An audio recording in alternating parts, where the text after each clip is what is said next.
Good afternoon. Welcome to the August 1st, where has the year gone, planning board meeting for the city of Glens Falls. Our agenda this evening has several items on it. Most of them are holdovers from the July meeting, which were not properly noticed, so we will be discussing all of those items, and then there is one new item on our agenda for the August meeting. The first item on our agenda is the review and potential approval of the July 5th, 2023 meeting minutes. Mr. Belden, any comments? No comment. The only comment that I had was that Ms. Culligan was listed as here and she was not. That's the only item that I had. So I would make a motion that the planning board hereby accepts the amended minutes as they were submitted by the city clerk's office. Can I get a second? Second. All in favor? Yes. Any opposed? Very good. Number one. The first items on our agenda tonight are old business. There are two items here. The first is Michael Dinsmore, which is a sign permit for 240 Warren Street. Is there anybody here representing that application? Okay, so this is the third month now that we haven't had him here to do this. What's the board's flavor? Do we want to continue? I mean, this was originally submitted to us in May. He actually pulled the application, but said he was not going to be here for May. Was not here in June, was not here in July. He pulled the large banners that were there, and he's got the smaller, kind of regular size one. So he did what we talked about. Yep. So it looks great, looks nice. Yep. Every time I've been by it, it looked good. So I'm thinking that it's his, for him to come back to us at this point. I think we'll just wait for him. I won't table this any further. How do we handle that if we're not going to table it? You can act on it. You can go just by the application itself.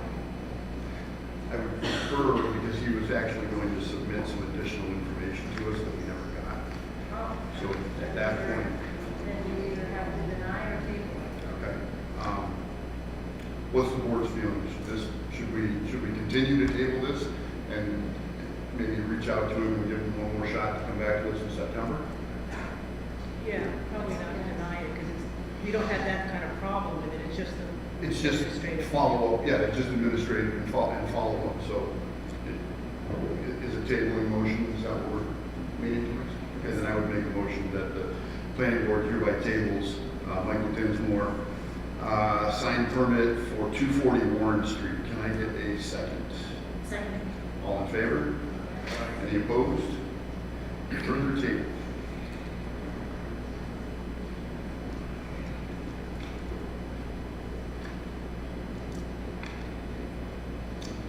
The next item on the old business agenda is for Jerry Pareca for Lorella's Restaurant. Is anyone here representing that application?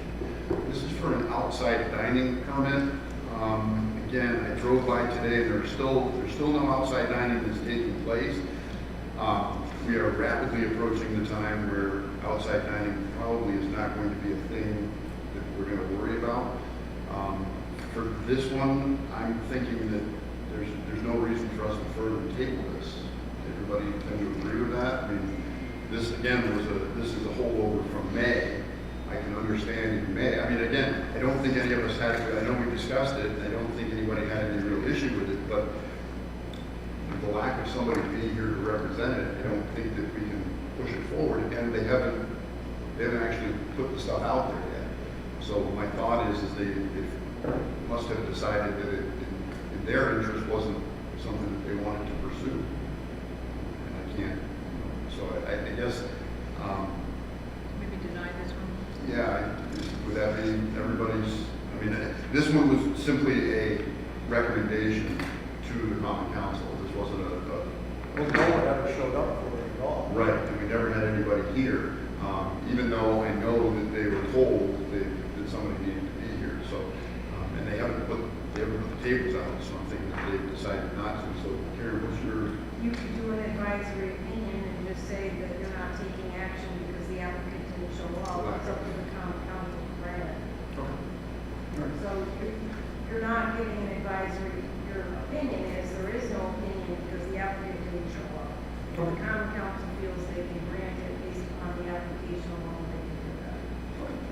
So based on that, I would make a motion that Glens Falls Planning Board hereby submits the following opinion to the Common Council, that based on lack of testimony from the applicant, the Planning Board cannot give an opinion to the Common Council. If the council so wishes to either approve or deny the application based on the application materials that have been submitted, that would be their onus, and our recommendation is that if we can't make a recommendation, we have no testimony from the applicant. Correct? Yeah. Can I get a second? Second. All in favor? Yes. Any opposed? Very good. So we are done with old business. I think we've actually got, with the exception of perhaps LinkedIn, cut those off. Old business. So this is new.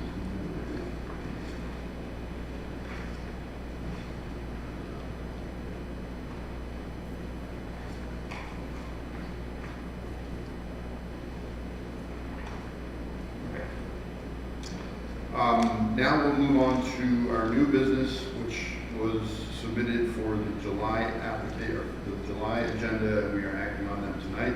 The first item on our agenda is site plan review 23-0009, which is pursuant to the city code 2020-19 for Journey Kirchner, representing the owner of tax map number 302.20-28-23, commonly known as 21 Elm Street, seeking site plan review and approval for modification to the city parking and placement of a semi-permanent tent for outdoor seating and events.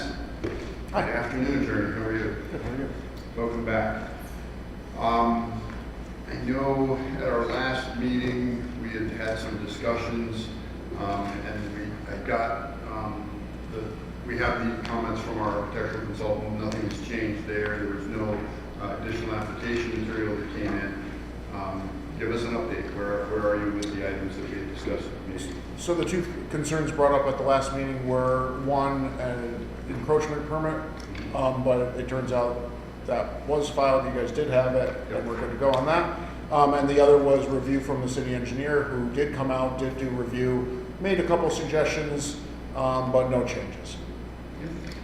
And I do have a letter from Jeremy Schneider, the city engineer. Journey and I did meet to discuss the application to clarify. My response to Journey was told I did not see any issue in terms of the drainage or overall concept of the proposal. We did discuss an alternative layout that may or may not promote maintenance for plowing. I believe that's what they were talking about. Yeah. The applicant agreed to evaluate the alternate layout, attaches a sketch that he prepared. Did he send that to you as well? Yeah. The alternate sketch? Yep. And again, I don't think that his alternate sketch was significantly different than what you had provided anyway. It's just, Correct. it was a little bit different angle for the parking spaces. It's a slightly different angle for 3 of the 6 parking spaces. Yep. It's going to be some hybrid in between ours, which is straight and then angled, and his, which was both angled. Right. Because my drawing of the tent isn't exactly to scale. Okay. So once the tent is there, we'll be able to put the parking spots as close as possible for the angle of plowing. Gotcha. So the applicant agreed to evaluate the alternative layout. He provided a sketch. The larger overall view, expanded view of the site plan will allow the planning board better understanding. The applicant should demonstrate that no parking space will be lost, which I believe that It's accurate. that is accurate. Yeah. The new painted striping will be provided by the applicant's subcontractor. Again, that's something that we discussed at the last meeting that you would do. Applicant plans to remove and reuse the existing granite curb and installation detail for the reinstalling of the granite curb and pavement restoration should be provided for the building permit. There was one question that came from DPW regarding snow removal and snow storage and the length of the encroachment permit. I think that with that, it's saying what Tom Gerard, the DPW superintendent, said, we use that area for snow storage during storms and then haul it away when we get caught up. I don't know, when we discussed the permanent capacity of the tent. Your intent is to actually take the canvas off, The canvas, yes, but leave the skeleton. that's right. Okay. And so, yes, and we knew that was a concern all along. They won't be able to store snow there. Okay. The footings are permanent because of the size of the tent, the uplift from wind. The footings have to be concreted in. Yep. The footings are permanent, so that you wouldn't be able to plow over that. It would destroy all the footings. Right, right. So in that case, the last item that came from Jeremy, and I'm going to kind of relay this to you, the requested period of encroachment says permanent. From the city's perspective, what's the downside of granting a permit to be reviewed and renewed every 2 or 3 years? Permanent permit prohibits the use of city property. At that point, would it be better to perform a lot line adjustment and actually sell the property?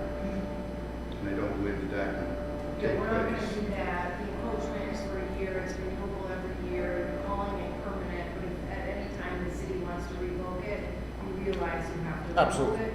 I think the statute and code requires that we give you 5 days. 5 days to actually remove Right. it. And if it came down to that, it could Yeah. be removed in 5 days. Yeah, absolutely. Yeah, I mean, you could plow them off. I mean, they're just little metal footings. Right. It's the, so that, I think it's totally reasonable that we'd have to reapply every year. That's fine. It's Yeah. not permanent. Yep. It's not a permanent structure per se. It's, I liken it as to the stuff that takes place in exchange. Sure, of course. That, with your stanchions and stuff that are there, those aren't permanent. They can actually come out, Yeah. but They come out every year. they're Yeah. stuck into the ground. And they, Yeah, I think that's totally reasonable.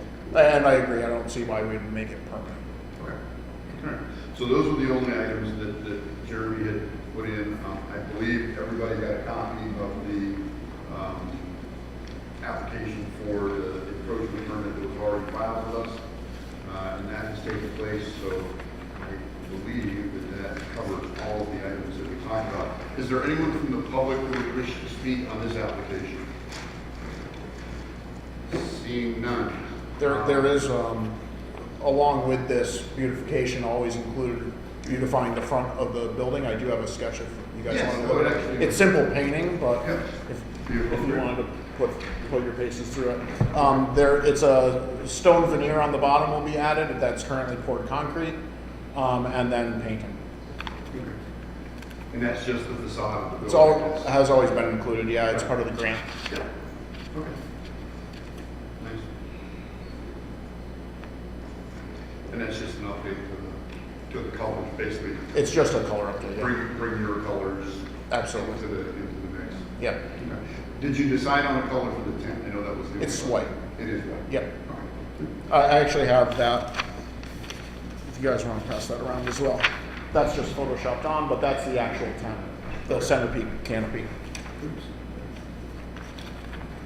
I will start with Mr. Lanfear. Any comments from you on this application? Well, it sounds like, well, DPW might not be over happy with it, but I think there's a compromise here, taking the tent away during this winter time. If there is an issue, I'm sure there's gonna be some type of fastener that you can, in an emergency situation, let's say, they're gonna be, you can pull them off in a very easily manner. That's my guess, is how you're gonna attach to the concrete. The footers themselves will leave, whatever the connecting tube device is, Okay. right, is concrete into the ground. Oh, right. And then the tent is bolted onto those. Oh, I see. But it's a significant amount of wind uplift on a tent like that. Right. So they're footed in. Okay. Of course, in some kind of emergency, we're all flexible, but Right, okay. the at the bare minimum, the actual bases of the poles are cemented in. Otherwise, no bolt will provide the uplift for a Right. 30-foot tent. Right. Especially in that alley, I don't know if anyone's familiar, but the wind is crazy there for some reason, I don't know. Okay, sounds good. It gets funneled. Yeah, It gets funneled past the bigger buildings, and that's a nice straight shot coming north-south. yeah. Which is why we're doing this in the first place, because umbrellas don't work. They constantly fly into the Yeah, parking lot. and having those fly out. That whole area has a fence around it, Yeah, so it currently has a fence, a knee wall fence, that's liquor authority. Okay. And the tent will have those same knee walls with plastic windows that are 3-season. That you can roll up. That's right. Yeah, it has to be tented, it has to be segregated for liquor authority. Good, good. Yeah. Anything else? Good. Ms. Andrews? My only question was if the outdoor dining permit would be a separate process?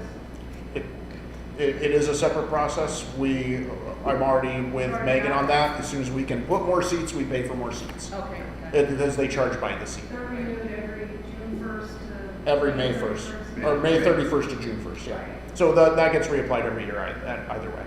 Okay.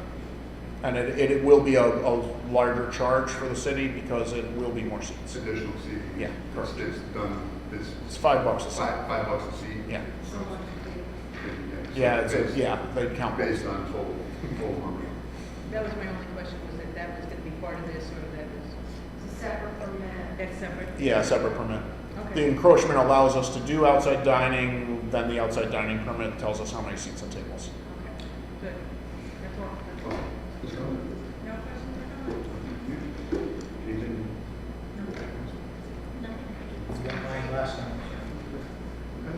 I didn't have anything additional either. I think that everything has been addressed. I know that the comments that came from Dan Brown were addressed at the last meeting, and it was, I think we've done everything there. So would someone like With to? respect to seeker, Seeker? I would classify this as an unlisted action. We need to review the short environmental assessment form part 2.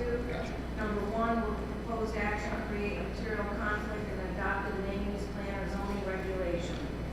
No. No. Will the proposed action result in a change in the use or intensity of the use of land? No. No. Will the proposed action impair the character or quality of the existing community? No. No. Will the proposed action have an impact on the environmental characteristics that cause the establishment of a critical environmental area? No. Will the proposed action result in an adverse change in the existing level of traffic or existing infrastructure for mass transit, biking, or walkway? No. Will the proposed action cause an increase in the use of energy if it fails to incorporate reasonably available energy conservation or renewable energy opportunities? No. Will the proposed action impact existing public-private water supplies? No. Public-private wastewater treatment utilities? No. Will the proposed action impair the character or quality of important historic, archaeological, architectural, or aesthetic resources? No.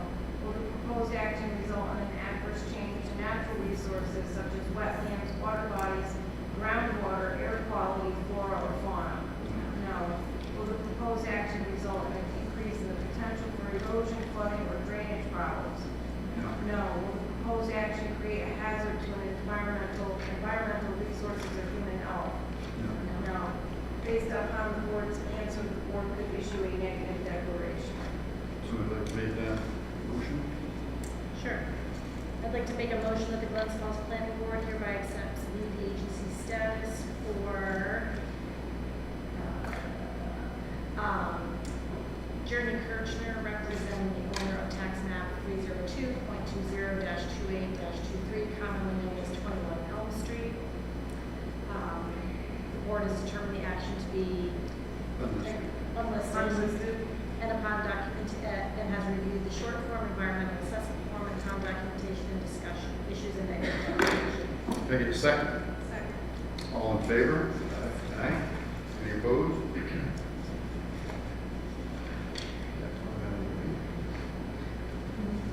Go. Thank you. You're gonna have to correct me every time on that. And then can we get a motion for site plan review?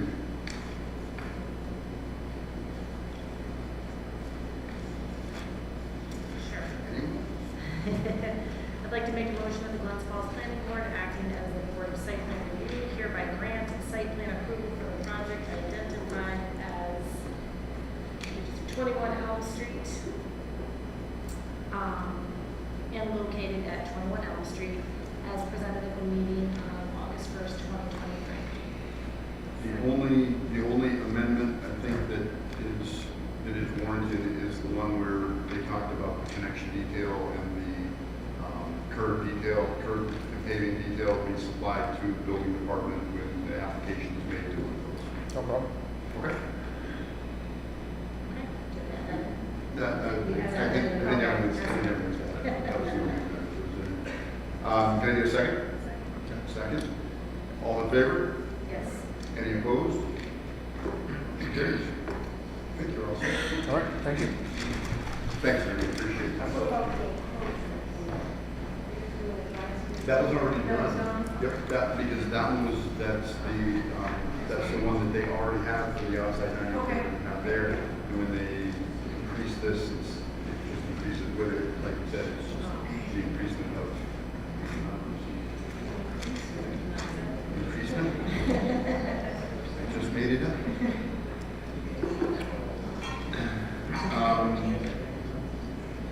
The next item on our agenda is site plan review 23002 and architectural review 23007. Pursuant to City Code 2020-16, this is Nina Holdingquist, representing the owner of tax map number 302.16-17-32, commonly known as 113 Bay Street, is seeking site plan and architectural approval for renovations and change of use of the building. Hello, everyone. Good afternoon, welcome back. Good afternoon. And I'm here with Ted Prime from SRA Engineers. So we presented last time, and I think just in summary to review, we propose to remove the existing facade that's on the building there, and we're going to replace it with a facade that's more in keeping with what it would have been historically, a wood and glass storefront. And then we propose as well on the front to take the balcony railing, which is not to code, and replace it with one in kind of the same look, but is at 42 inches to code.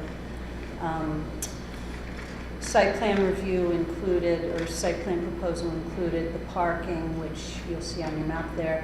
I think from last time there were two comments. One was that we put an overhang on the Grand Street entrance, and I believe we submitted the revised drawings that show that, and then also a screen around what was going to be the new compressor, the condensing unit outside on Grand Street as well. I don't believe we had any other changes to that. No, we submitted those changes a few weeks ago, so I think they've all been put into our drawings. Questions? I Pretty think much that's- covers Yeah. everything that I you think have that, there. yeah, those were really the only changes since last time. Okay. And I do note that the architectural consultant did provide notes, and he had basically said all the things that you had talked about there. Partial previous concerns were a 5-foot-high slotted fence around the building compressor and a roof over the exit door. The new application submittals appear to satisfy my previous concerns. So Dan is all set. Is there anyone from the public who wishes to speak on this application? Seeing none, I will start with Mr. Belden. Fine, building's going to look great. Address any issues we had. We'll have a motion. I agree with everything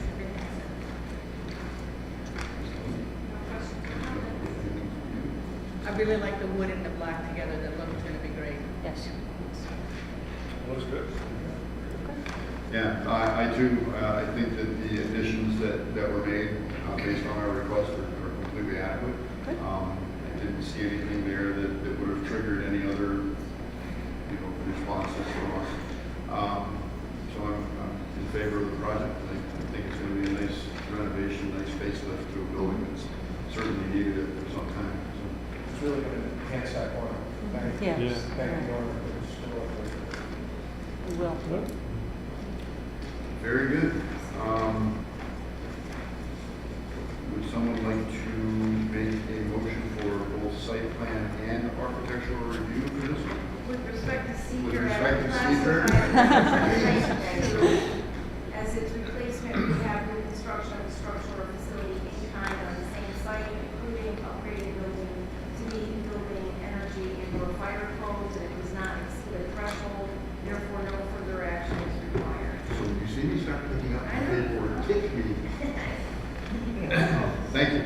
Well, now, would someone like to make a resolution for both site plan and architectural review for this project? Sure, can we do it all in one? or- Yes, you can.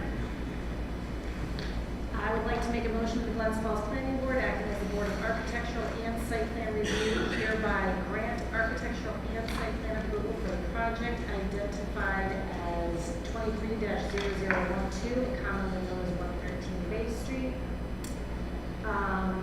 as presented at the meeting of August 1st, 2023. Can I get a second? Second. All in favor? Yes. Any opposed? You are all set. Thank you very much. Thank you very much. I appreciate you doing that. Thank you.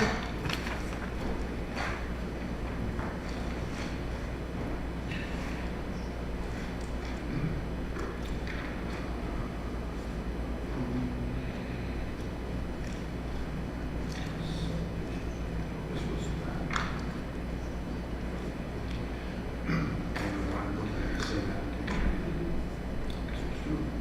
that. The next item on our agenda is subdivision of land, 23-0001, pursuant to City Code, Section 220-10. Corey Heyman, the owner of tax map number 302.15-6-6, commonly known as 38 Oregon, is seeking review and approval of subdivision of the lot. Is there somebody here representing this application? Corey, how are you?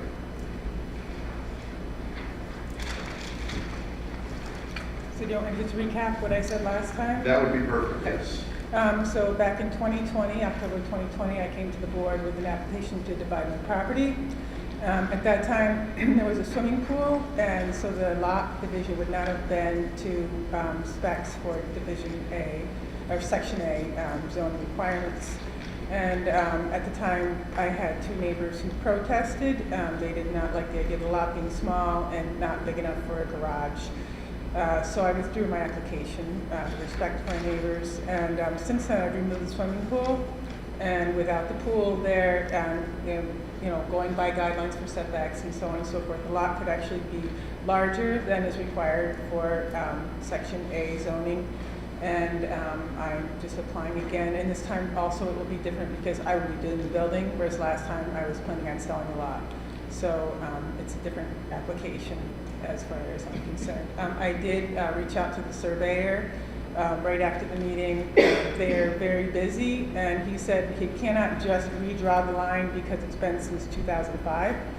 So he will have to do a whole nother survey. Plus, he said because the physical structures are different because the pool's gone. So I have, I asked him for an estimate, so we'll move forward with that, but he was not able to complete that in time for this meeting. Okay. So as a condition of our potential approval, the map would have to be filed with the city first. Okay. It would have to come through, filed with the city building department. Okay. It has to get signed off on by myself as the chair. Then to be filed with the county once that's all completed. Great. Is there anyone from the public who wishes to speak on this application? Please, you can approach and state your name for the record. Thank you, Mr. Chairman. My name is John Richards. I'm an attorney in Glens Falls, and I'm here on behalf of George Knack, who lives right across the street from the proposed subdivision. And I want to emphasize that we're not trying to be obstructionist on this. We're just trying to make sure we get all the information. I'm a little unclear what this meeting is tonight. Is this review the preliminary plat? Is this the first submission? No, this was the would be previous meeting a subject- nullity? Can you speak directly? I'm sorry. It doesn't. Was the previous meeting a nullity? Well, the previous meeting was not properly noticed to the neighbors. So when we were here in June, we allowed any of the applicants who were here to make a presentation to the board, simply so that we could just get a feel for what the application was. We couldn't take any actions on any of the applications that were presented at that meeting because proper notice was not given to adjoining property owners. So this would be the submission of the preliminary plat tonight? No, This this is is for us, it's a public hearing for us to vote on. yes. On the final subdivision Final application? Yes, yes. Okay, has there been a map submitted that Yes. meets any of the requirements? Because I'm not sure we've seen it. This is the map that we were provided. And as Ms. Anderson said, the surveyor who's doing the work has to come out and actually stake it again and do the actual site before they can draw the property line. Thank you. May I take a look at that map? for a minute?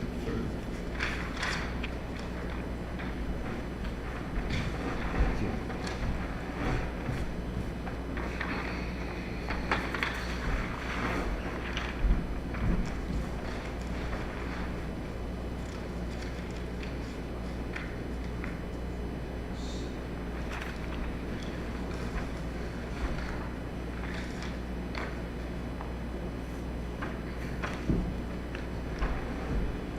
I believe this is a partial cutout. And I'm not sure that that meets the requirements of the city ordinance. I have to sit there and We walk have it to, through. we have to look at the size of the lot and what's allowed in that zone. Understood. And structures and access and things like that. Just for subdivision, we can't approve a non-compliant lot. I understand that. I understand. That map is nothing close to what I think is the requirement of the ordinance, is it? Okay. Again, I just saw it, I have to sit down and look and walk through it comparing it to the ordinance, but I don't believe it complies. As I stated to the applicant, that before we can give a final, if we give it any kind of approval, a conditional approval of any kind, the final map has to be provided for us to do that. So this is a preliminary plat that we're seeing It today. could be approval with It conditions. could be approval. Of the preliminary plat, This might okay. do a little better. That was the original map. This just, I couldn't print it out on my Okay, printer. so this is the first meeting, the preliminary plat review. No, this is the meeting to approve the subdivision, and the planning board has the authority to grant approval with conditions. And I think the chairman has said one of the conditions is that the final survey map would be provided to the city.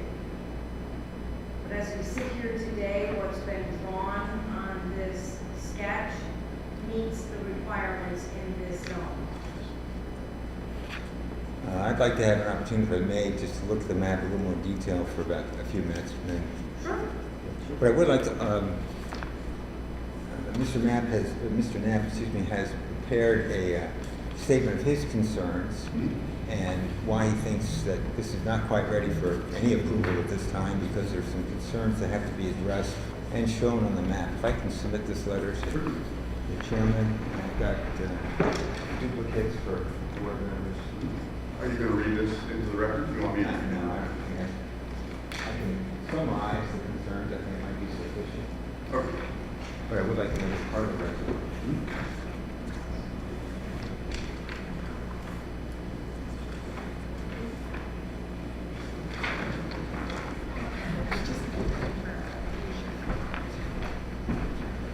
And the concerns are really three primary ones, and that is safety, drainage, and then the effect or the compatibility with the neighborhood. If you can picture where this is, there's the Kensington Court Apartments right across the street, right close to Kensington Road School. It's at a four-way intersection, and there's no sidewalks on this particular lot. All the homes in the area, except maybe Ms. Hayman's, that might be afterwards, but I think all the others were built prior to the current ordinance. And the only way you're going to be able to make it I don't see how it could be compatible with the, any structure built on there that could be compatible with the ordinance because of the required building envelope.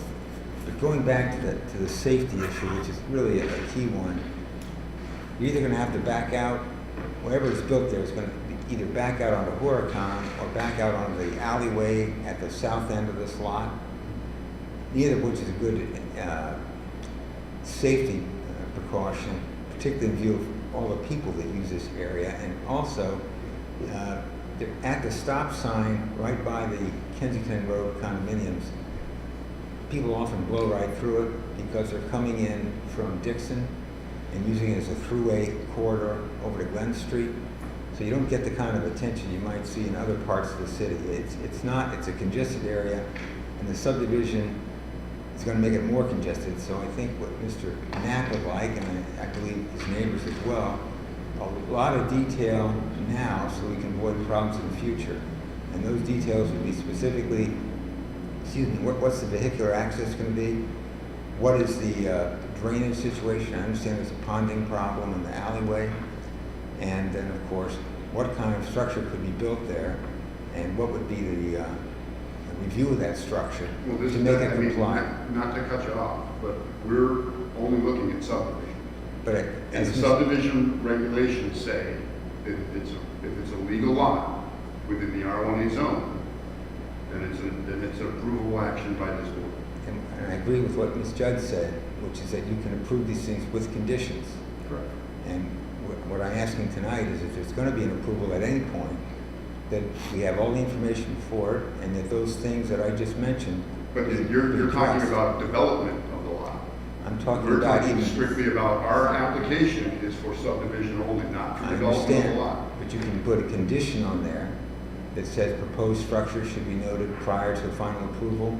You can do all Proposed kinds of things structures, with if it meets the conditions. zoning, if it meets the zoning requirements, it wouldn't even come to this You board. don't, right, it would be subject to a building It permit. would be subject to a building permit. Residential building permits are issued by the code department. We do not review residential building. I understand that. What I'm Even saying is, if there's a zoning variance that's requested. in you could put residential. a condition architectural review before any construction lot, you can put site plan review before any construction lot. You can put those kind of conditions in. I don't believe it would be legal, to be quite honest with you. Yeah, I respectfully disagree. May I just take a few minutes, and there may be other people here speaking, I'm not sure. But may I just take a few minutes to look at the map and compare it to the ordinance for a second? Sure. Thank So you. the R1A requires a lot width of 100 feet and a lot size 10,000. Right. The lot that's being proposed is 100 feet wide by 112 feet deep. That doesn't have I'm sorry, I didn't a take- line in it that's actually being proposed The now. lot, yeah. Let me- This is the old survey. I just wanted you Is to this see new what one this here? is. Does anyone have a copy that I can look at for? Do you have an See, extra that- copy I of this? probably do. I like to make lots of copies. Lot 2 is being described as 112 feet wide by almost 5 The new 105. line, since I removed it. by 112 feet wide. So both lots exceed the lot. No, what we're drawing is 75, 75. 5105. If I could just have a minute, someone else might. That was the previous.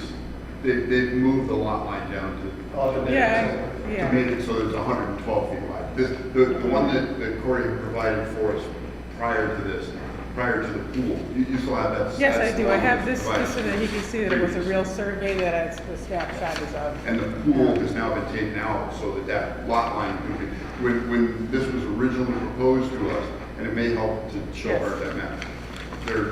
There was a pool that was part of her residence, and where they had the lot line, it would have been a non-conforming lot at that point. Oh, so that's what the 75 is. Mr. Chairman, can I just sit down for a minute and look at this?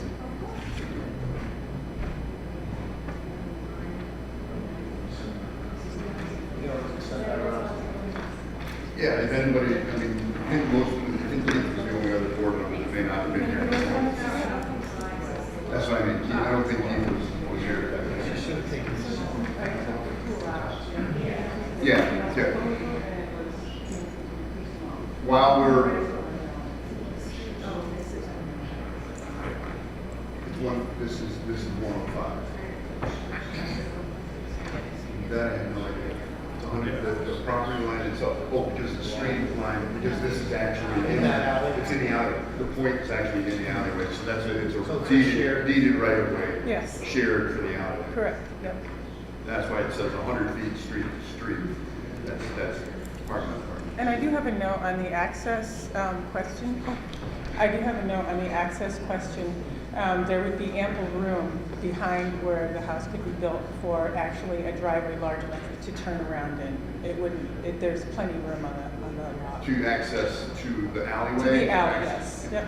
Yeah, and So you can do a driveway from Fork on all the way to the alley? You could do both, yeah, you could do a through driveway. That would be safest probably, and easy enough. but most of those properties that are on that side of Oregon are accessed from the alleyway. Correct, yes, yep, and they all back out. Right. Is there anybody else from the public who wishes to speak on this application? Sir? You can choose to either sit there or. Oh, okay. You can go sit like that, that's completely up to you. Yeah. Yeah, I don't know if this is actually appropriate. Can I get your name? Michael Engel, 39 Coolidge Avenue. I don't know if this is actually appropriate at this time, but I have a concern being a neighbor from the water runoff, because the water runs off west to east on the alley. I have a dry well that was put in by the city like 20 years ago, and that gets overwhelmed during rainstorms. And before the well was put in, it backed all the way up to my garage.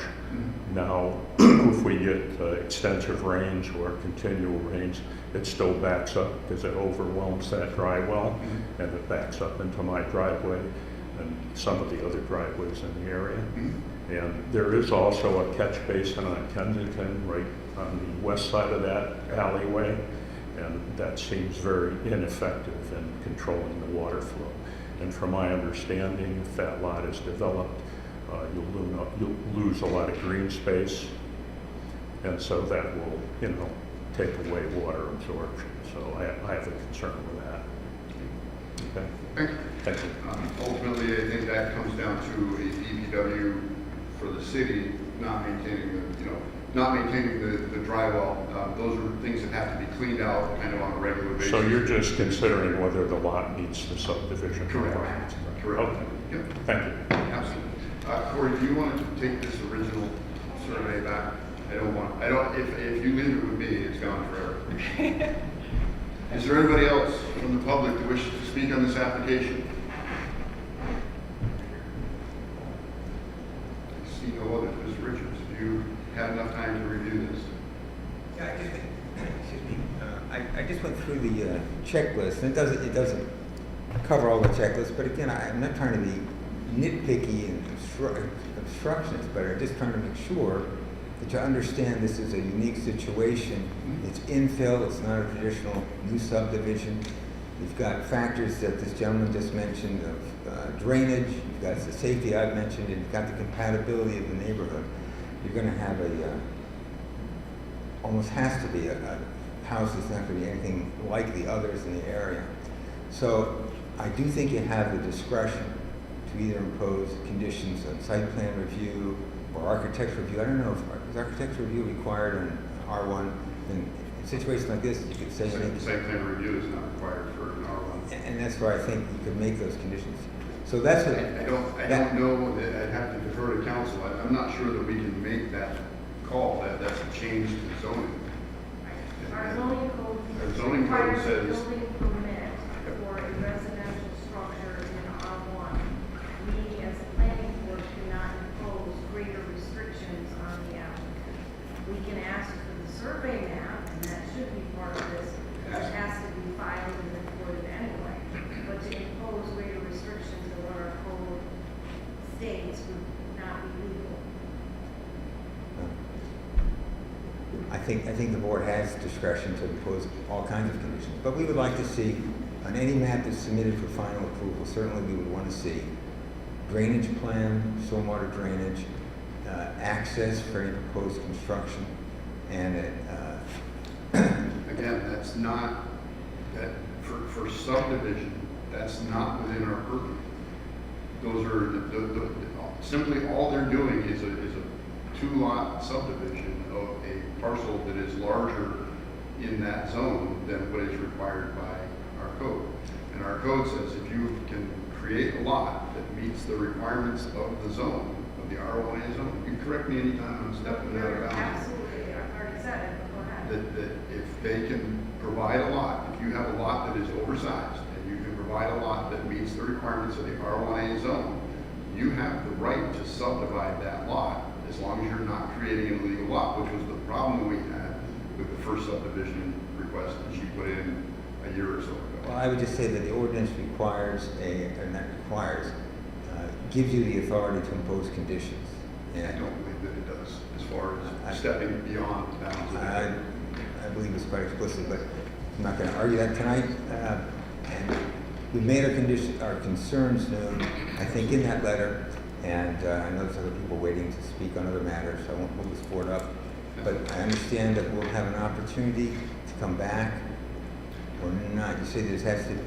Well, The condition. We're going to make a discussion of the board here this evening. And the condition, If our board determines that this is something that we can approve tonight with the condition of the final subdivision map showing the boundary property lines, showing that it is a legal lot, that's the only thing that we're waiting on. And a surveyor would not typically do that until they've gotten an indication from planning that that's going to be done.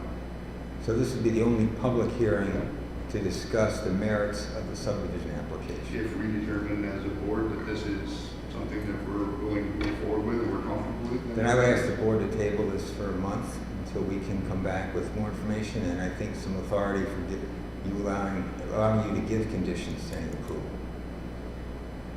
That's up to the board. It might not be a bad idea because you don't have your official survey map. And so I'm not necessarily disagreeing with Attorney Richards that that might be a good idea to table it until the actual When- map is drawn. Gordon, I think Van Dusen and Steves is doing the survey, is that correct? Yes. Did they give you an indication as to when they may? He didn't, but he did say, he would try to get boots on the ground as soon as he could. I think it's a busy time of year for them. Our next submission date would be the third Wednesday of August. Correct me if I'm wrong, Pete. Yes. Third Wednesday of August, the 16th. You can find out, and I think that because this would be a table item, we could potentially push that out a couple of days. Okay. If they could have that to the city by the end of the week, let's say, have it by Friday, or have an indication to us Okay. that it could be something that could be filed, at that point, I think we could do that. Okay. I'll get a hold of him first thing tomorrow morning and see if I can get a hard date. As, for them. and I'm going to ask for input from the rest of the board as well, so Okay. we can do that. So if you'd like to say, I'll start with Mr. Landry. Yes, we've had a couple other situations similar to this, needing a follow-up survey, a certified survey. This is kind of in line with what we normally do anyway, on a regular basis, so I think that's probably the best option right now, in my opinion. Okay. Ms. Yan? No concerns. No, along with Keith, the same thing, we've all kind of agreed that we want a map, we don't want to pass anything without knowing exactly where we are, so we get the map and go from there. All right. And I think as long as the surveyor can provide us with that by the next meeting, we'll be able to look at it. And again, the request has been made for these other items to be part of that, but that's a development issue, that's not a subdivision issue. Right. It's development of the lot, and as long as the development of the lot is within what's set forth in our code. What do you think about the stormwater?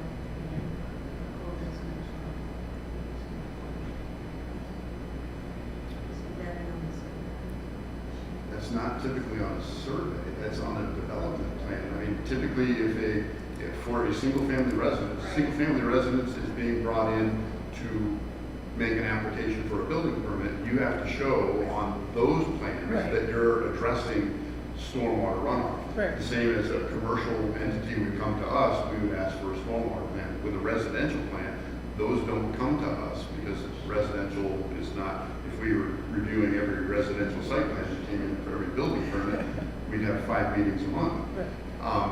So those are typically building permit issues, and that's usually handled by the building department. You have to show that you're meeting runoff requirements, and you have there's a set amount of permeability that has to be maintained on your lot Right. if you develop the lot. And you stated that this is something that, rather than subdividing it off and putting the lot up for sale for anybody, this Right. is something I that would be you're doing actually it. talking about developing now. Correct. So for your edification, when you get to doing that portion of it, it would be something that your designer would have to show roof runoff, Right. driveway runoff, those things would be contained on your lot, because obviously those can't run off your site. Right. You can't build your house up on an anthill, and when it rains, your house, your lot floods your neighbor's lots. Correct, And that yeah, can we be- would never do that. those would be items. As far as the items that was mentioned by the gentleman about the flooding in the alleyway, I know that that's a shared alleyway and it's a deeded easement. I don't know, Karen, if that's something that the DPW has, I mean, I know they maintain that, they plow that alleyway, correct? Yes, The they city do. plows the Correct. alleyway. It's not a city street. It's a deeded easement, but they do maintain it. So I'm just wondering if it was something that was put in, if that was a structure that was put in, a drywall that was put in by the city, then it should be maintained by the city. It may be worth a call to DPW to just say, you know, we think that that drywall that's back there is not functioning properly. Right. And it needs to be looked at, so. Could even be collapsed in some part or something like that, who knows? Say that again. Could even be like maybe some infrastructure issue with it too. It could be, I mean, the drywalls over time do fill up with sediment and they need to be maintained. That would be anybody's drywall. Say that again. Six. It's a bit. It's a fifth. Fifth, six, I knew it right there somewhere. So you would need to have the survey completed by, what was the date again? I'm sorry. August 16th. 16th. That's the Okay. third Wednesday of the month. Okay. I'll do my best. I tried with them. I mean, I tried to get it done before this meeting, but I they were understand unable you're to at the get it mercy of done. them. Yes, and, you know, When they can actually get people out. and do Right. that work. But I'll let them know the urgency. I'll get a hold of them. Some emails and others. Right, thank you so much. Absolutely. I would make a motion that the Glens Falls Planning Board hereby tables the application Corey Pine, 38 Corey Avenue, as presented at the meeting of 1 August 2023. Can I get a second? Pending the final survey plot. Second. Second. All in favor? Yes. Any opposed? Okay.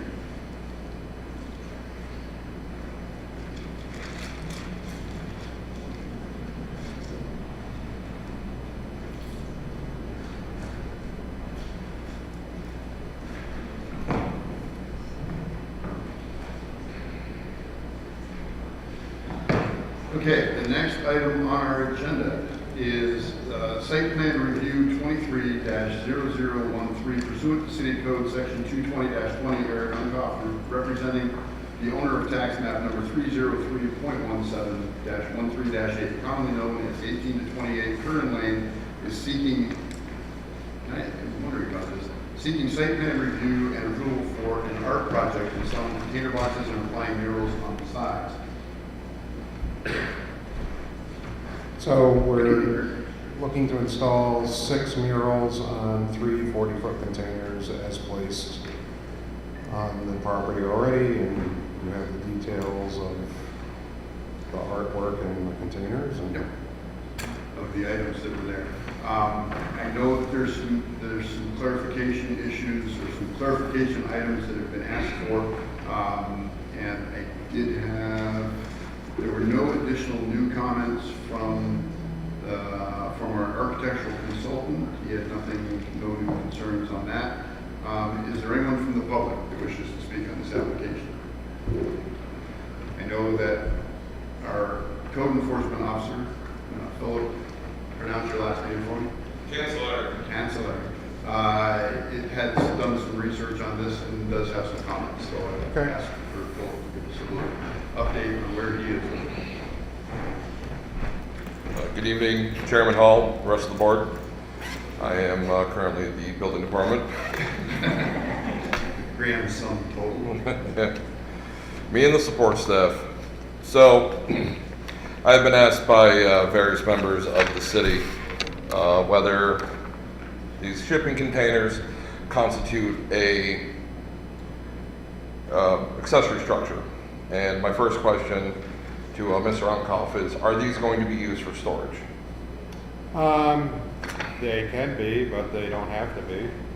So, in regard to the accessory structure question, with the assumption they are not going to be used and recommended by the building department to be permanently sealed to prevent use of storage any other occupation, it would not be an accessory structure. The city code defines an accessory structure as one or more pieces of equipment or building which is clearly and customarily incidental or subordinate to the principal use of the lot and located on the same lot. I would say, in my determination of reading the code, that a mural garden is not incidental and customary to a mixed business complex, as is there. With that being said, we have 3 recommendations. Weld or otherwise permanently secure the doors so the interior cannot be accessed. Do not secure the containers to the ground. The New York State Building Code defines a structure that which is built or constructed. So if it was to be secured to the ground, at that point it would then trigger the provisions of the accessory structure, which would then bring in setback requirements for the shipping containers. And then arrange them in such a way that they do not become a fence or a barricade, because if they're going to be a fence, then there are provisions of the code that deal with fences. As far as the sign goes, it is a determination that it's a freestanding sign, and depending on the amount of frontage of your lot, which you would get a max of 100 square feet, and going down from there, it could be down to 12 square feet, which is why we're here for site plan review, because we're exceeding the amount. Also, there are concerns about placing them, I know, at the site plan that you submitted. Some of them are around the parking lot. And when in the city code, section 180-6, any sign or no sign of any type may be located to serve to cause a visual obstruction for vehicular pedestrian traffic. At driveways or parking lot exits or entrances, sign located within 10 feet of the driveway, exit or entrance within 10 feet of the sidewalk or other public right-of-way must conform to the 2-foot 6-inch and or 10 feet above grade restrictions. So, All right, I don't believe any of these containers are obstructing any kind of exiting of the parking lots. I mean, here's where the containers are sitting right here.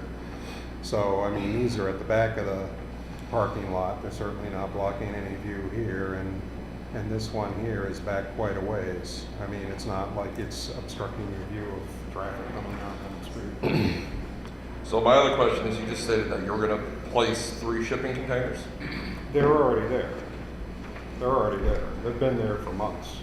Correct. And I just want to say, all right, for the last 40 years or 30 years since I've been here, until I put these containers out here, this was a non-issue for my neighbors. So my neighbors have containers that are right up on the property line. I can point to 6 or 7 properties within a couple block radius that have containers that are sitting right on the property lines.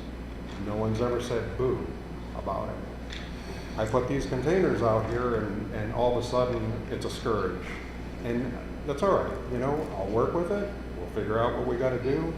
I had sent a letter to the city attorney. If I gotta start a business that buys and modifies and sells shipping containers to make them personal property and put them up on registered chassis, that's what I'll do, you know? So, I mean, one way or another, I'm gonna do it. I mean, you know, I'd like to work with the city, but if the city doesn't want to work with me, then that's fine. You know, I'll find another avenue. So to address your concern of the pre-existing shipping containers, I would agree with you. You're correct that the city has had a blind spot when it comes to shipping containers. I can't speak to what my predecessors in the code enforcement department did before I arrived last November. Mm-hmm. This was an area of concern before this was brought to my attention. Mm-hmm. And now that this is in front of the planning board and has become an area of attention, shipping containers in general will be addressed by the city code. With that being said, and that's fine. we are with what we have, and I agree with you.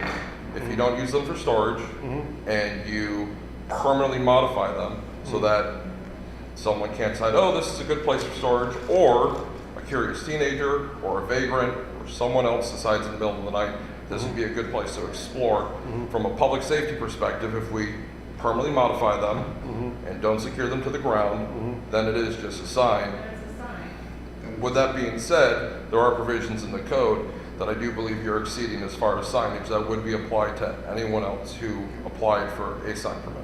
And that would Right, be, and that's kind of the reason that we're why here. we're here from the first place. is So that- the other question I have is I have heard from some of the concerned neighbors that there might have been a dry well that was filled in. I don't know, I'm asking. So, you know, Kevin Mahoney told me that, and not that there was a dry well filled in, that there might have been a dry well back here at some point. And I asked the people over at the city, you know, DPW, and no one seems to. But I there's mean, some- there's nothing there. I mean, all the time I've been out there, I've never seen anything. He said he saw something there like 30, 40 years ago. But there's something that you did to fill in a dry well. Hell no, no. And there hasn't, there's no, you know, to my knowledge, whatever was there. I mean, you gotta remember here, this area here, back when D&H sold to, CP sold the land for the bike trail to the county, this area here had these huge railroad tie platforms that ran a good chunk of the length of this property. There were, I think, 2 of them. And those at some point got torn down by somebody. And then, you know, Perkins, who owned the property before me, who had been renting the property from CP, you know, was using that yard. Now, what he did or brought in or modified there, I don't know, I couldn't tell you. But I, you know, listen, I've been there for a long time. I never saw a dry well. I know Kevin mentioned that there was something back there, or he thought there was something back there, but he couldn't really point to it. I know that question came up, and I do have a letter that once Philip is done, I'll read in as well, that came from another neighbor. And I mentioned this to Karen earlier. The other letter that I'm going to read in talks about the fact that there's water ponding back there now. Right. And my response to that is that would be stormwater that is going from their lots onto. Well, right, it's a combination, so it's a combination of, so what happens here is this lot here, which is a combination of Mahoney and Nat, they take all the snow and they plow it back here into this corner. So you've got this gigantous mountain of snow. So what happens in the spring, it melts and the ground is frozen still and it puddles. And what I had told Mr. Knapp, who had 2 40-foot trailers parked 16 foot onto my property, where we were planning to put a dry well when we were doing the Rock Hill project, and I said, I can't put the dry well in because your trailers are parked on my property. And it took him until, Jesus, when did it take him? Till last year, to the end of, you know, the end of the summer last year to get those moved. And I just haven't had a chance to get Derek Leo over there to get the dry wells in. I've been waiting for him to do another project for me since last year, and he's so backed up. But the plan, what I told Jim was, we installed a new gutter on the back of this pitched roof here. That's the one that's going to wind up having the flag. The one that's going to wind up having the flag. Yeah. And we're going to have a dry well. We're going to have a dry well about here, which was from the original Rock Hill plans, Right. where the trailers were parked, Mr. Knapp. And we're going to pipe that downspout underground into that dry well. At that point, any water that's sitting there isn't my water. Correct. The water from this roof is going to go into that dry well. The water from this parking lot is going to go into this dry well. You know, and if they've got ponding over here, don't talk to me about it, because my water is going to be on my property. On your property, and that was my. So, but I mean, you know, it's, you know, there's quite a mound of snow there in the winter, and so, you know, it shouldn't be a shock that there's a huge puddle there in the spring. And You know? any, I'm trying to figure out how to phrase And it is kind of the way their lot is graded. It is kind of a low spot. I mean, it's gonna drain to that side anyway. That's so. where water, so any commercial entity that came before us would not be allowed to drain their stormwater drainage off of their property onto your property. Right, and I'm not. And that's kind of what's being inferred by some of the Well, no, comments, is that so, you know, I had, because I didn't have the dry well in, because the trailers were parked there, you know, I had a hell of a time, last year in February, because half of that Rock Hill parking lot was underwater. Correct. Because, and it wasn't, you know, it was a combination of not having the dry well, but a lot of it was water migrating from their property onto my property. right.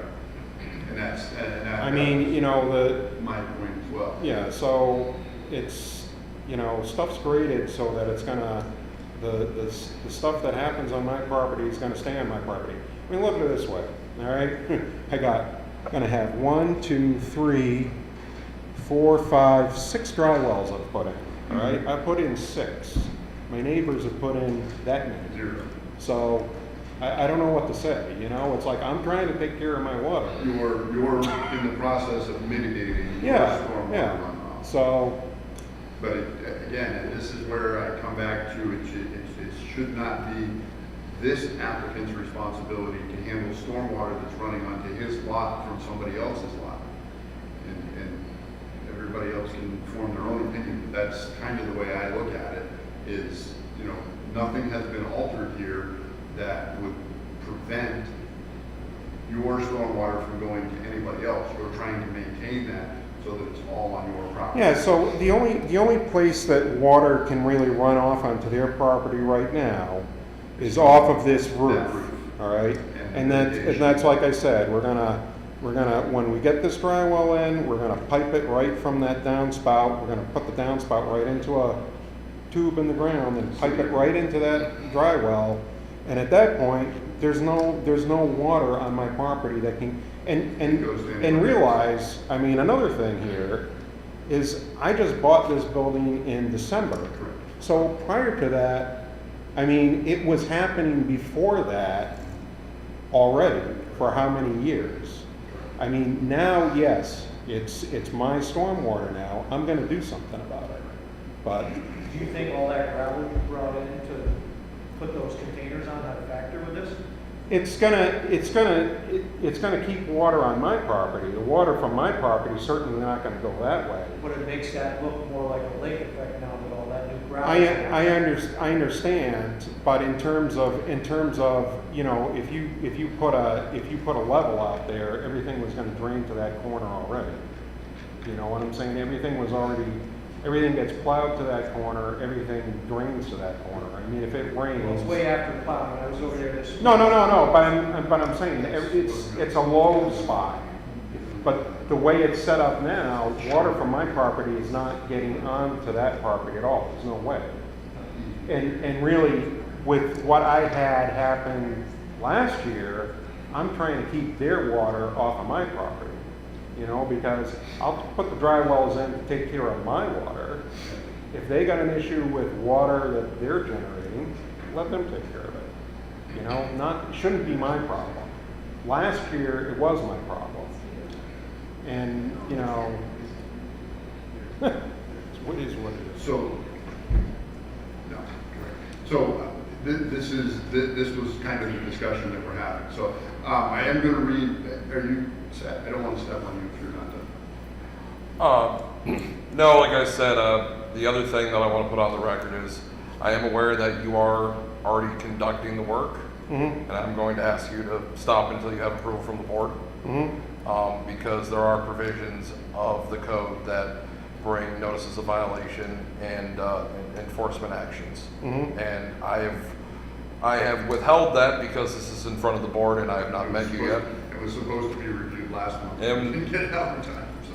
And the issue of last month's planning board was ultimately my issue. So I have not come forward, but until we have approval of this, were to get tabled again, to stop all action until there's approval by the board. All right. We're not doing site plan review anymore, we're doing site permit, Correct. because these are not. Well, there is site plan review because he's asking for a variance on the allowable signage on his property. He is. That's under the That's under sign review. sign review board. All right.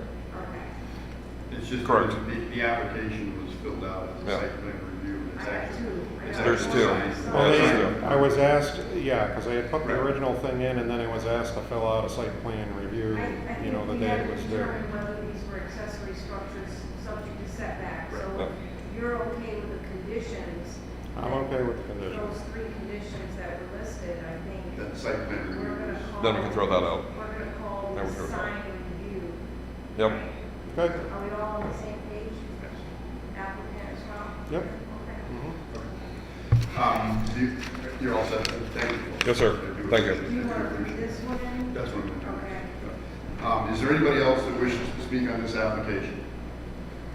Okay, seeing none, do, I thought when this thing came up like 3 months ago, they first presented us to the board of legislature, and there were cart containers standing on there. No, they're not going to be standing on it. yeah, Well, no, in the original drawings they were. Yes. And we had discussions about this, there was gonna be a whole process where, I mean, this was gonna be stormwater, everything was gonna be addressed before this was like kind of piecemeal together.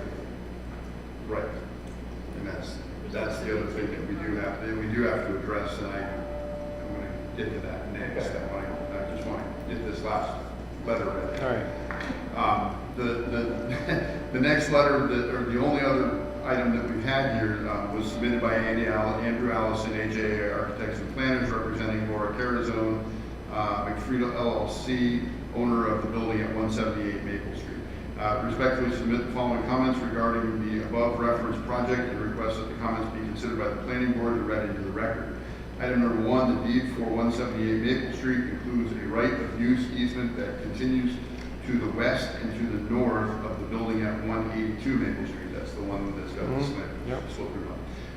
It is shown on the plans and submitted by the application that the art project includes sidewalks, dumpsters, and lawn improvements in the easement area. The easement is for 178 Maple Street right of use and would prohibit this type of development. From the proposed plan, we are attaching survey showing the easement, which is recorded in Warren County Book 6287, page 291. Item number 2, the applicant recently constructed gravel berms on the westerly portion of the property line for 303.17-13-8 Curran Lane LLC, roughly in the area marked as item 3 in the proposed development plan. Since construction of these berms, significant ponding is developing on the properties to the west, making the parking lots in the area of the easement above unusable during storm events.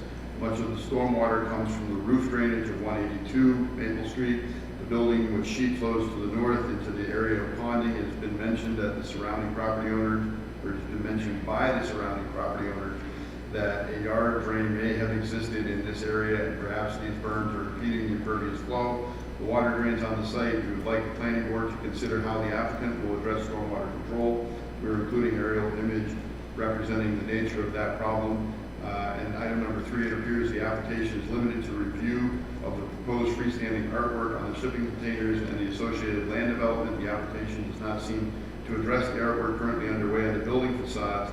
We would assume that artwork of this magnitude would also come under architectural review by the planning board. Respectfully submitted, Andrew Allison and Laura Curzon. I responded to Mr. Allison saying that his item number 3 Was already addressed. was already addressed, and I said to him that had been done. This board reviewed the 4 murals that were coming on the back of 182, the roof, the flag on the roof of 182, the mural on the front of the garage at 186, 188. or 188, and the mural on the front of 190. Co-op, right? Yep. Yep. So that item has already been addressed, and I got a response from Andy that he was okay with that. Item number 2, I believe that Eric just addressed to us. Right, and listen, if there had been a dry well there that we could find, I would have been thrilled. 100%, that would keep you from. But there's, Put another one in. there's nothing there as far as I've ever seen. Right, so the applicant then has, our applicant that's in front of us has stated that it's your intention to gutter the back of 182. Right. Well, it already, the building, 182 is guttered, all right, and we guttered it so that downspout is on the opposite side. It was on the side by 178. Yep. The gutter's been changed now, so the gutter is on the other side of the property pointing into my property, so it's further away. And then when we get that dry well installed, we're gonna pipe that gutter straight into that dry well. So at that point, all that roof runoff is gonna go into the dry well. Everything else from that property is gonna pitch in towards my property, so. Yep. I just wanted to address that, and the item regarding the deed, that's a file you're aware of. I'm aware that, right, so supposedly they're using the back of 182 to pile their snow in the winter. Right. Is what I read. And I remember that when Mr. Allison was here, and actually it was Mr. Moriarty who was here when he was looking at making those into apartments. And if the board members that were here during that can recall, we had instructed him at that point, Mr. Moriarty, that if he was going to do that, the stormwater that was going to be created by that needed to be, that he had proposed to put a dry well in the back of 178 because one did not exist. Right, and I believe, they would probably still have to do that. Right. Yeah. To maintain their own. Now, I know that when Mr. Allison was here, he had also talked about that, and he said that they were looking at doing parking because they were taking out that loading dock that was there. Right. And they were looking at making that into a parking lot, and I think that when that happens, a dry well will be placed in that location as well. Right. That's my understanding from the review of the apartments for what they were calling the fortress at that time. That would be taken care of. So. But none of your murals are in the easement. No, it's on the back of the building, but the building's not subject to his easement. No, I'm Right. just asking. If you're No, not there's in nothing, the there's nothing, right, there's easement, nothing you said there. it's right about here. Yeah. So No, the original plan that Fred Holman had drawn showed a dumpster in the end of the alleyway, and I don't have any intention of putting a dumpster there. Right. This was, yeah, so, I mean, all our dumpsters are gonna be common behind Glens Falls Produce, because there's no sense in, On the opposite Like- side of Curran Lane. yeah, on the opposite side, so there's no point in having extra dumpsters around. Right. And there's only gonna be the 4 tenants in that gray building, so they're just gonna have to hoof it over there like everyone from the shirt factory hoofs it over there to put garbage in the dumpster. Not a problem. And that's an on-site maintenance issue on your side. Right, but I mean, it's, I wanna minimize dumpsters, not, add dumpsters, so. Exactly. Yeah. Okay. All right, so no one else from the public. I will start with Mr. Belden on your review of this application in front of us. We have determined, based on the conversation between the applicant and code enforcement, that these are no longer considered accessory structures. They are strictly Signs, blocks or whatever. and they are screens. Screens. Yep. And that would be a condition or potential condition of any approvals, that those would have to be rendered, that you can't. Right. And I think that the recommendation would be work with PJ and figure out how that's going to get That's right. figured out. First thing, I love the idea of the whole thing, so, as long as we find a way to make this all work, I'm all for it. Okay. What you do, have done in that area over there is great. I love going out there. Okay. You work out the little details, I think it's gonna be a great thing for the city. Thank you. So, conditions, I guess we just got to work on the sign issue of it and the square footage and stuff. That's my comments. Can I go to you next? I have no questions or concerns. I love everything that you've done. Thank you. She has to step out. Okay, absolutely. No, I agree with them. I think that we need to be able to work with you to make that happen. Okay. Ms. Andrews? I have no problem with it. Okay, thank you. No concerns. No concerns. Okay, I too, I think that and we're trying to make this happen Sure. as seamlessly as possible for everybody involved. We did talk at one time about the need for us to get the mural garden as a whole Right, reviewed at once. and I agree. And we've sort of sidestepped into segmentation, and I want to avoid that. So, Right.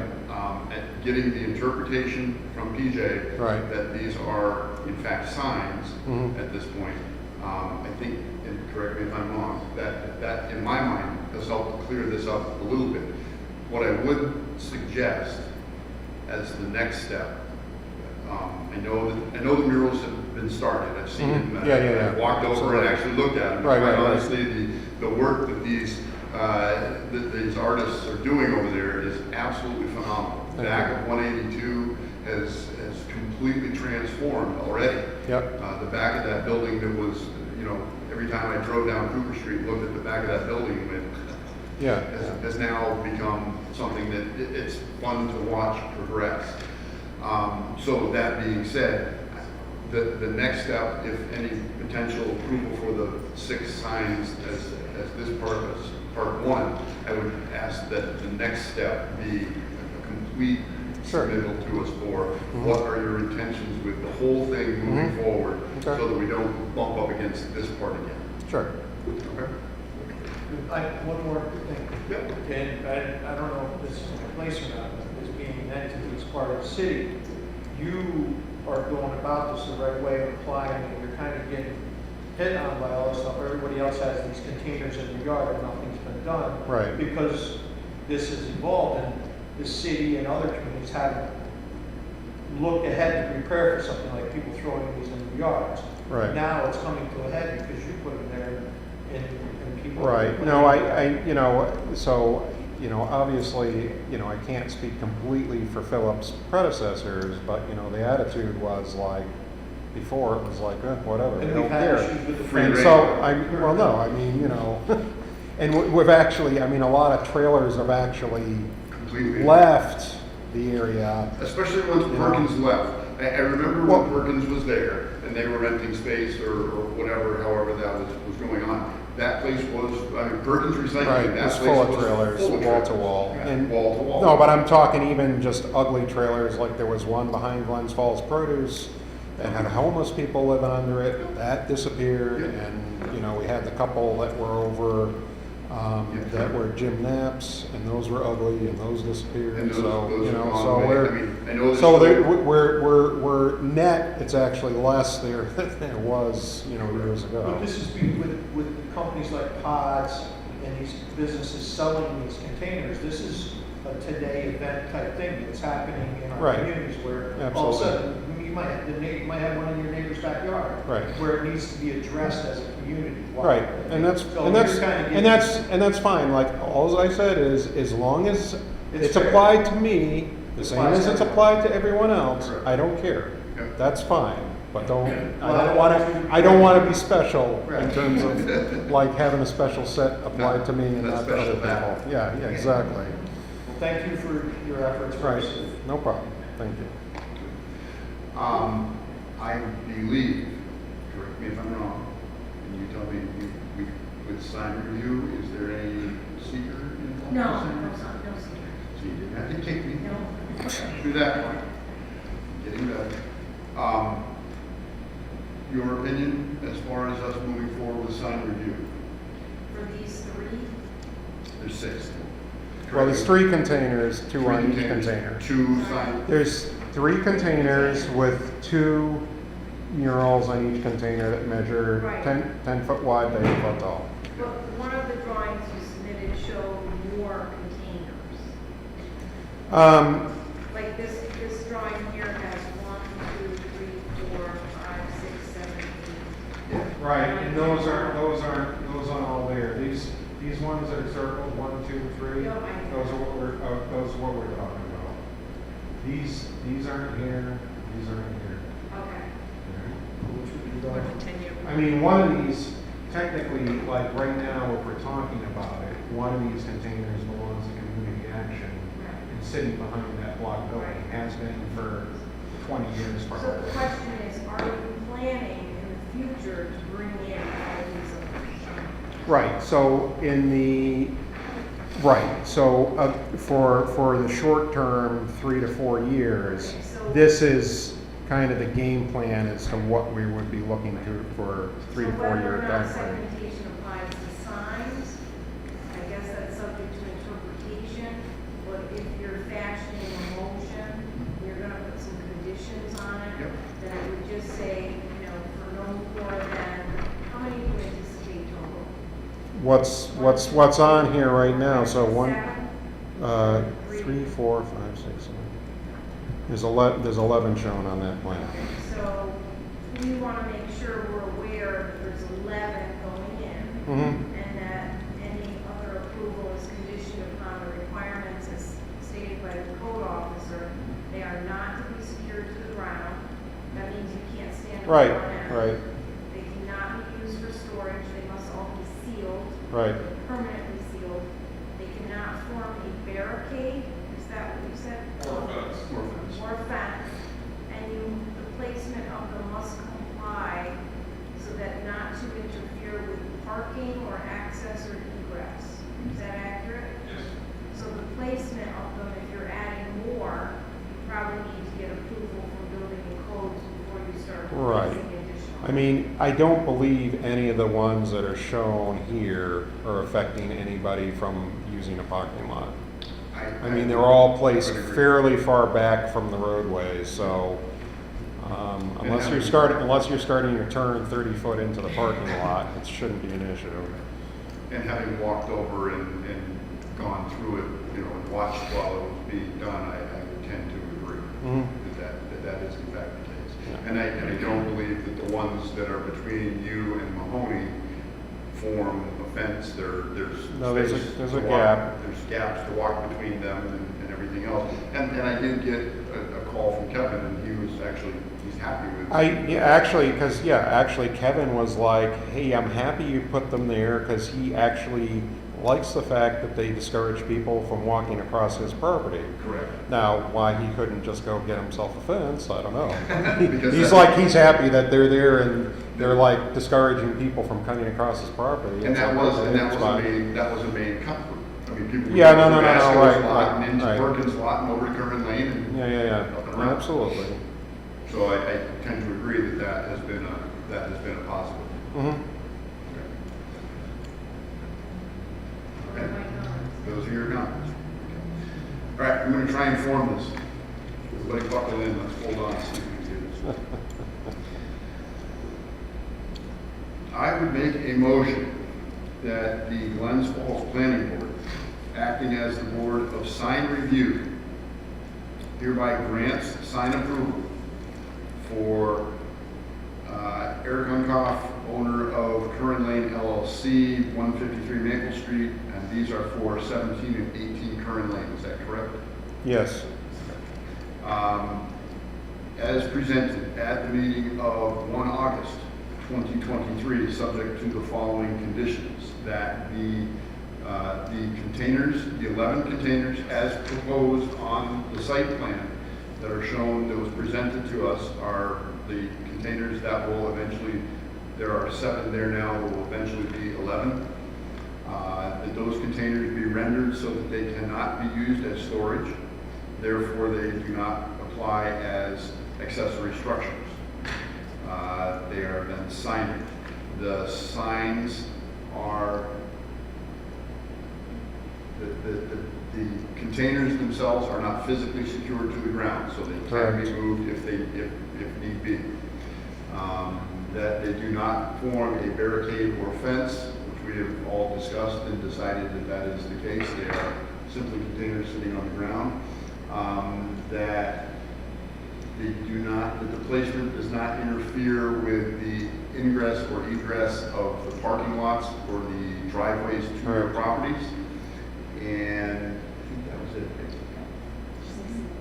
Sealed, they cannot be used for storage. Yes, yeah, they must be sealed, and that's a determination to be made by yourself and code enforcement office to make sure that that Because happens. if they start getting used as storage, now you've got an accessory structure, now you've got to come back. Okay. And it has to, the issue there being, if it's considered an accessory structure, then you're subject to the accessory structure setbacks Yep. within your zone. I gotcha. Within that Yep. LI zone over there, the side yard setback is equal to twice the height of the.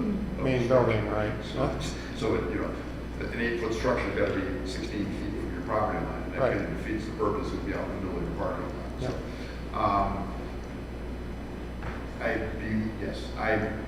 That's the end of my conditions. Does anybody else have anything that I missed? No?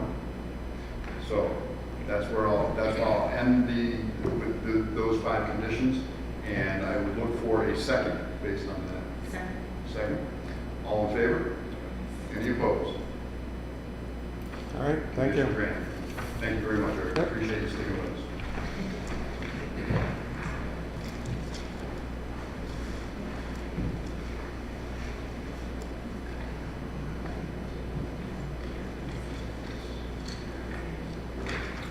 Okay. Rapidly moving on. Next item on our agenda is sign review 230010, pursuant to City Code Section 180-6. Kristen McCoy of AJ Signs, representing the owner, Hudson Headwaters Health Network, seeking sign review and approval for changes to previously approved signage for the Hudson Headwaters Health Network project located at tax parcel number 309.7-10-8, commonly known as 38 LaRose Street. Good afternoon. Good evening. My name is Emma Hack. Kristen is our permitting specialist. Tonight I'm here on behalf of our client, Hudson Headwaters at 38 LaRose Street. We previously, have been here a few times to discuss the signage. This time, we do have a couple things that they're changing and then also adding. The first change is just an addition to square footage on the 2 monument signs that the board has seen previously. They basically have added the Glens Falls, the Albany Med Lab. So they just want to add an additional panel. I believe the old signs were 22.5 square feet and the new sign size would be 32 square feet.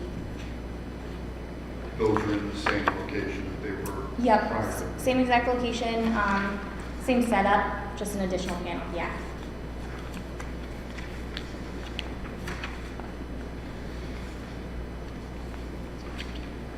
Same sign construction, internally lit with translucent vinyl faces. Okay. The second part. The second part is some directional signage throughout the parking lot. As you all know, this building is well over 30,000 square feet.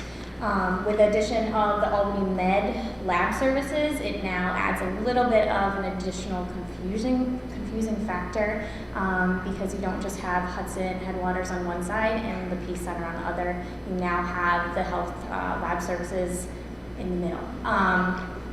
So we have requested doing 10 total double-sided directional signs. They're each 6 square feet.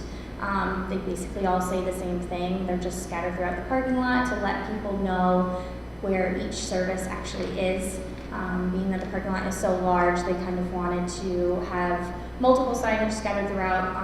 One of the main concerns, a couple main concerns, the postal service only allows them to have one address. So when you do type in the address to your Google Maps, it's going to direct you only to the Pace Center, which is on one side of the building.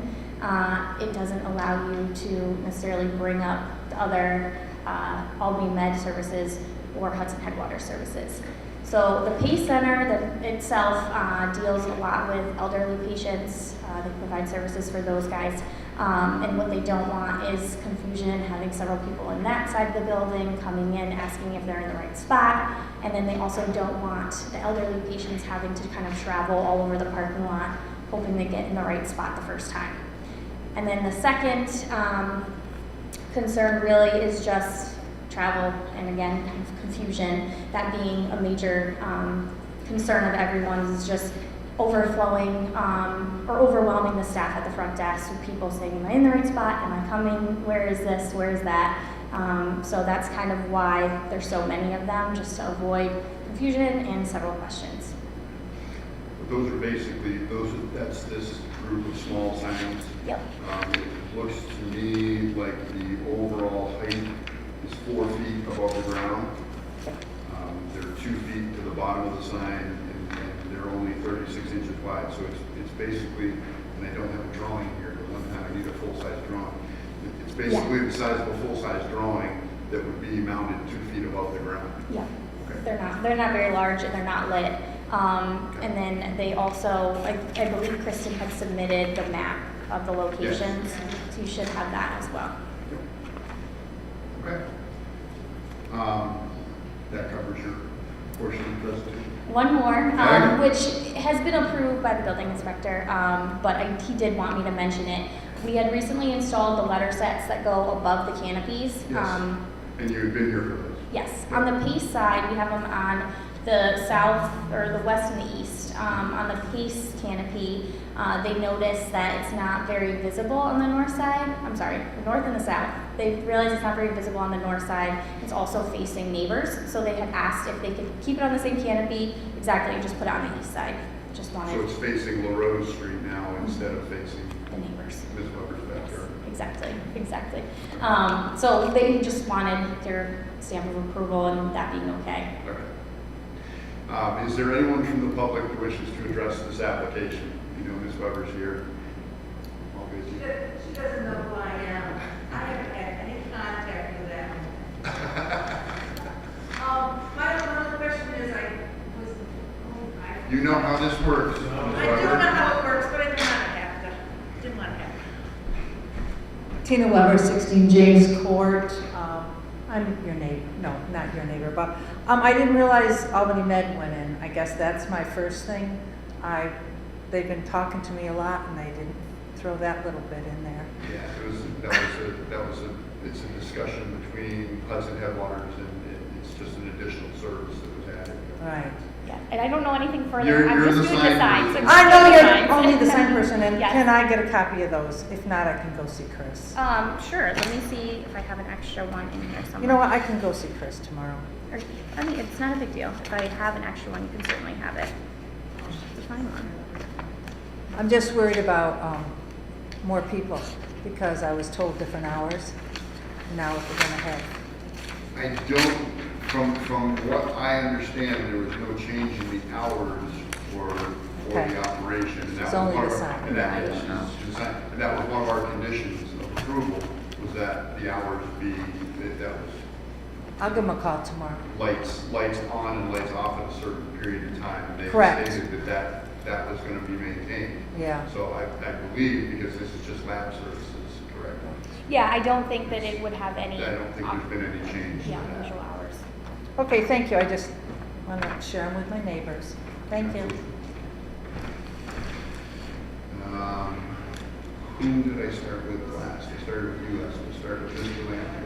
Yeah, well, I guess in this environment, more signs the better, just because of the type of people that are either there for emergency or regular visits. And I can understand why you want to have so many signs just for the confusion, not terrorize the first folks going in the building. I don't see any major issue with it. They're not lit up.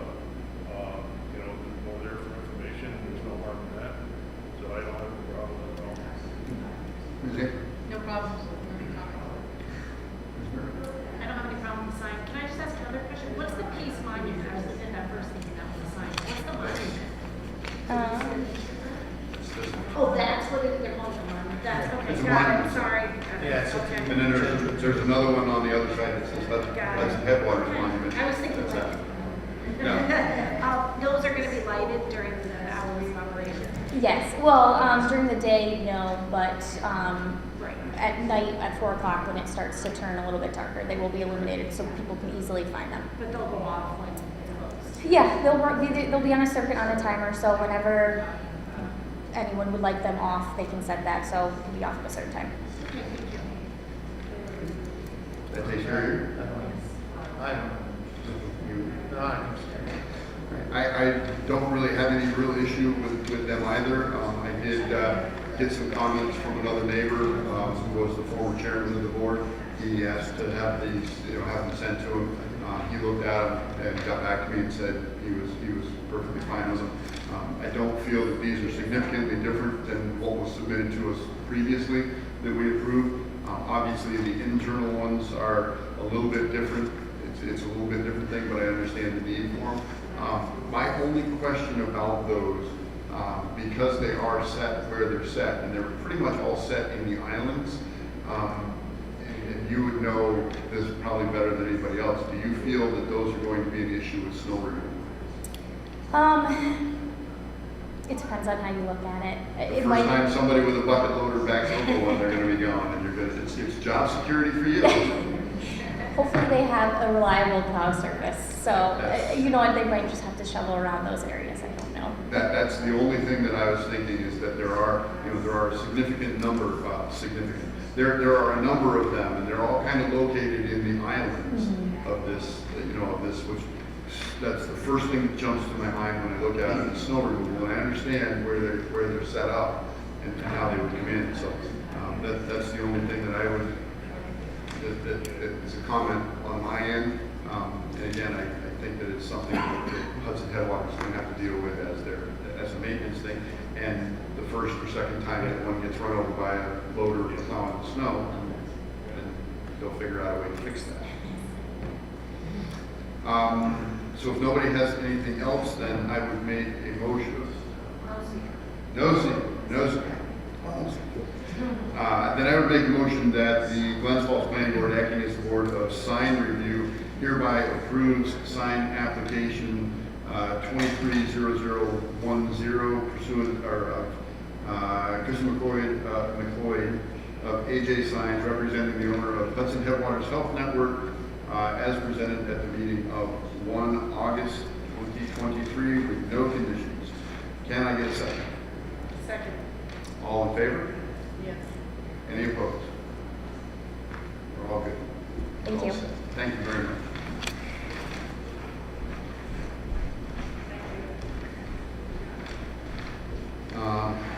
The next two items are items that I am involved with, and I will recuse myself from the previous.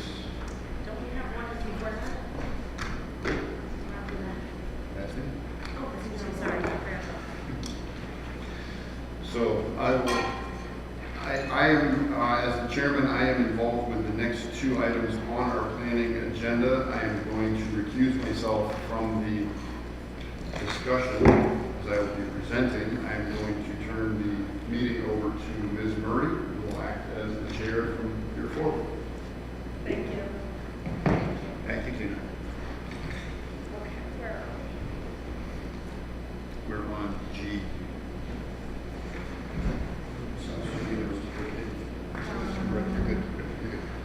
I know you must. 147 South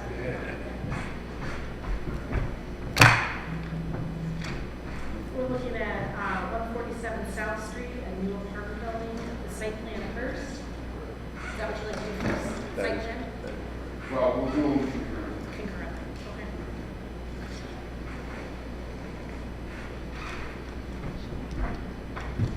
whenever you're ready. Okay. And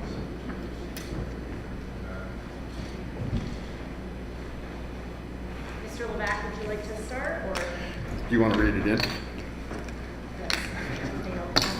Okay. So it's G and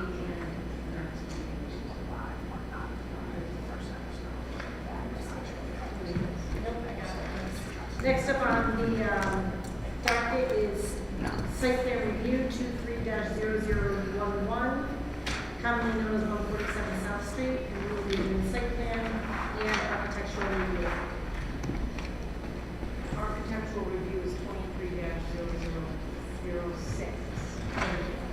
Two different numbers. Now, that number is assigned. That's one, because you have numbers. All right, now we can start. We're making. No, making progress. Good evening. For the record, my name is Ethan Hall. I'm a principal with Brzezinski Hall Architecture here tonight with Mark Levack, the owner of the property at 147 South Street, representing 19 East Notre Dame Street LLC. When we were here for the review at the June meeting, we kind of discussed the project a little. I'll go back over it. It is the corner of, and Keith, I apologize. It is the corner of Murray Street and South Street. The light is here that goes down Murray Street Hill. This is a vacant lot here. This is the former Adirondack Imaging, the MRI building. The post office is on the opposite side of the street over here. To give you orientation of where we are, this is single family or multifamily residential here, and a couple of single families as you go up First Street. The building is a 3-story apartment. There are 2 apartments on each floor. Each apartment is a 2-bedroom, 2-bath apartment. The apartment is serviced by an elevator to all 3 floors. We'll have a full basement underneath it. We have 14 parking spaces, including handicap spaces for the building.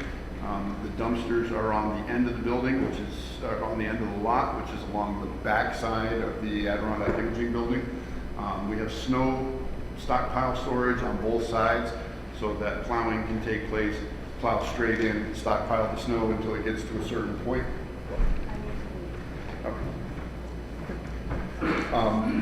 So that snow can be stockpiled to a certain point where it builds up and then it can be removed from the site as necessary. The building drawings that I gave you in the package show the floor plans for the building, including the basement for the mechanical spaces. We do have some storage areas set aside, so each apartment would have its own secure storage area. The 2 apartments, they're identical on all 3 of the floors. As you actually go up, the 2nd floor and 3rd floor apartments are exactly identical. The 1st floor apartments does have an exit to the rear for maintenance and mechanical and utility people to be able to get into the building without using the front of the building. The main entrance faces Murray Street. Yes, the main entrance faces Murray Street. We do have plantings that are around the building, kind of bringing it down in scale a little bit. The trees that we show on the exterior elevations are the trees that are currently along Murray Street and South Street. We are adding some additional trees in the areas where we've got some lower plantings and things of that nature. One of the items that Mark brought up to me this evening was in looking at the proposed rear elevation, this really is not an elevation that's seen by anybody on the street. So it's his feeling that perhaps we may not put the Versetta stone on the bottom level all the way back. We may just kind of turn the corner with it, stop it, and then change with a similar colored siding as we go down there to kind of save having to put Versetta stone all the way around the building. The colored renderings that I gave you at the last meeting kind of show the color scheme that we're looking to do.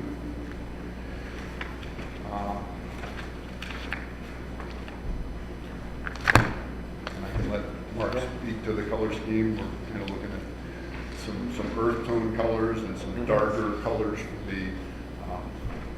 for the windows and things like that. The one that we showed you had a flat roof, and we had discussed the flat roof doesn't really work for this particular layout. So we do have a peaked roof to allow us to get water off the roof and not have it be an issue for us. Outside of that, I'll take any questions that you would have. Well, I think we talked just briefly on this, one of the aspects of the peak roof as well is for the elevator. Yes, sir. So the run-by of the elevator does have to go 12 feet, 8 inches above the upper floor. And if we had a flat roof, we would have a doghouse sticking up off of it. So it's by this gable that's in the front hides that. Right, which I think is a great idea. Yep. Does anybody from the public like to comment?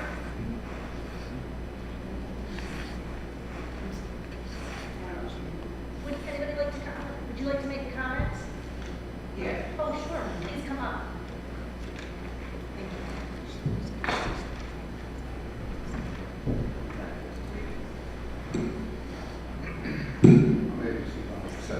Thank you. Thank you. Could you please tell us your name for the record? Charity Stevens. Charities. It's T-E-A-V-S. Thank you.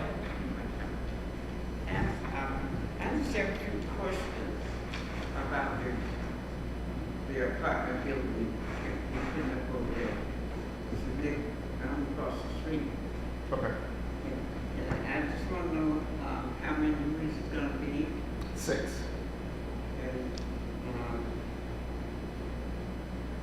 And how many, if how many units except for elderly, so just for It's going to be market rate apartments. So it can be for anybody.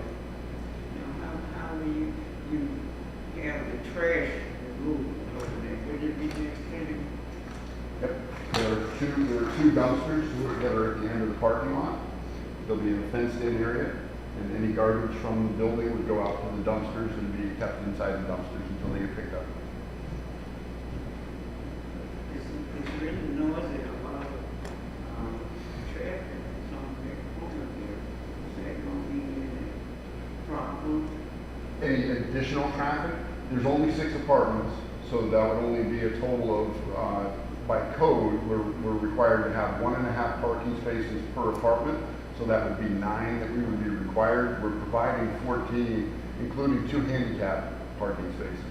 So the amount of traffic generated by 6 apartments is negligible. There's going to be a parking lot, there's going to be a parking lot there. Yes. Yep. It'll be between where the building is and the Adirondack Imaging Building.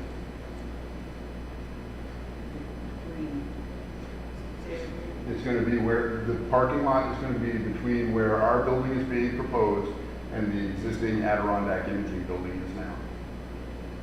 So there'll be 14 parking spaces on that green area that's there now.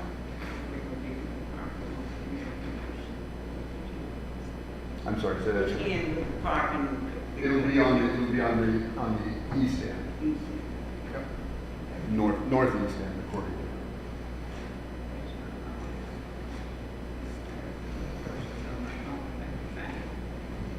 So to enter the parking lot, you'll come in on Murray Street.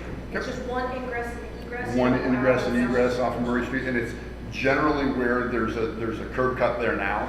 It's generally where that is. We have to move it just a little bit to the north because of where the building lays out. Ingress and egress is the same, Correct. it's wide enough. Yep.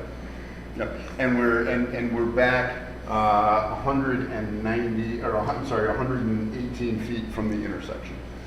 So if we were to come out onto South Street, if we were trying to come out there, we'd be way too close to the intersection to do that. We've done it up on Murray Street to move it up away from the end of the parking area, or the end of the light. And that's a lesser traveled piece, I think, than the east-west is.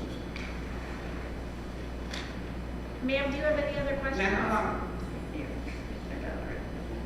And then the lot there now is pretty appealing to the eye, and I just going to, with this building improve the quality of the streets looking in. It's gonna be all landscaped around the outside of it. It'll be all manicured lawns. We're enhancing all of the trees that are around the area. All the trees that are there now are gonna stay. How long is it going to take? I think we're probably looking at it. Yeah, spring of 24, and it'll probably last about 12 months. By fall of 24. By fall. Mark is a little more aggressive. It's going to cause the taxes to go up. Not going to cause it. It should actually. We're not asking. There's not any tax abatement being asked for by the developer, so it will be actually paying taxes into the city, as opposed to some of the units that have gone up that have asked for tax abatements. This one does not. There's going to have any personal outdoor spaces around the building. We really don't have. It's not a big enough building for us to put like playgrounds or anything like that. And we're in relation to where Murray Street Playground is now. This is relatively close, so the outdoor activities for something like this could be done at that space. Yeah, it's not Easy. across the street. Yes.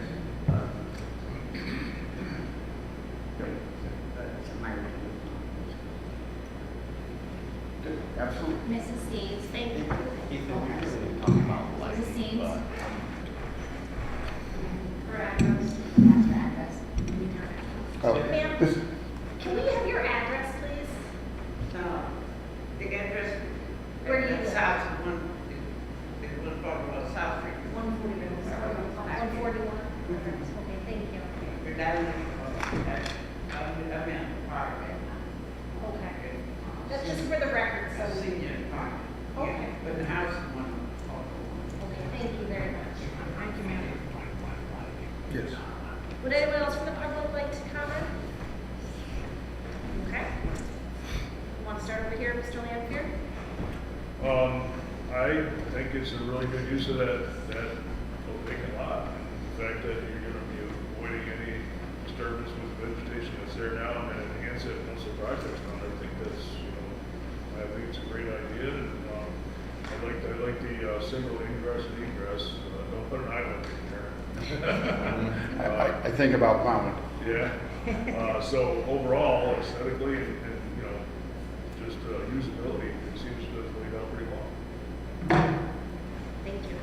Ms. Sanders? Thank you. It's a great usable space. I think it'll be a great idea.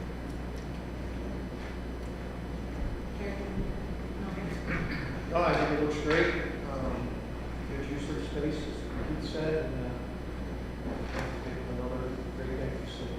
Thanks.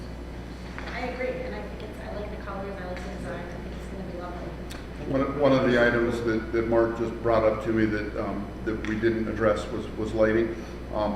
The exterior lighting on this building will be basically each apartment has its own balcony, so there will be some lighting in the balcony. As Mark brought up, bright white lighting is not what we're going for here. This will all be downcast fixtures with cutoff lenses. It won't be bright white lighting. There's no uplighting. It's going to be wall washing. Kind of like this.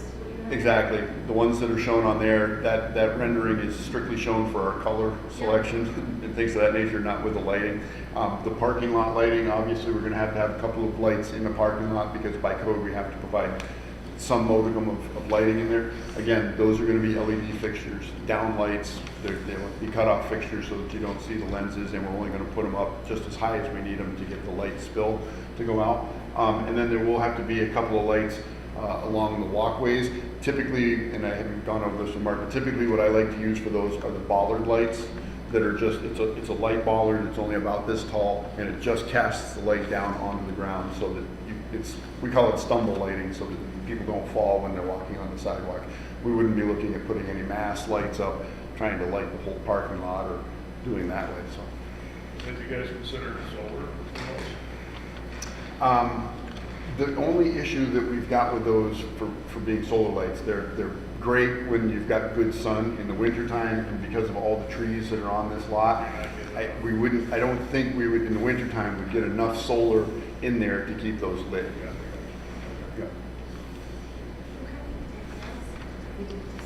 Seeker, with respect to seeker, I've classified this as an unlisted action. Therefore, we have to review the sort of environmental assessment form part 2. Number 1, will the proposed action create a material conflict with an adopted land use plan or zoning regulation? No. No. Will the proposed action result in a change in the use or intensity of the use of land? No. A small impact or no. Will the proposed action impair the character or quality of the existing community? No. No. Will the proposed action have an impact on the environmental characteristics that cause the establishment of a critical environmental area? No. Will the proposed action result in an adverse change in the existing level of traffic or affect existing infrastructure for mass transit, biking, or walkway? No. No. Will the proposed action cause an increase in the use of energy and it fails to incorporate reasonably available energy conservation or renewable energy opportunities? No. No. Will the proposed action impact public-private water supplies? No. No. Public-private wastewater treatment utilities? No.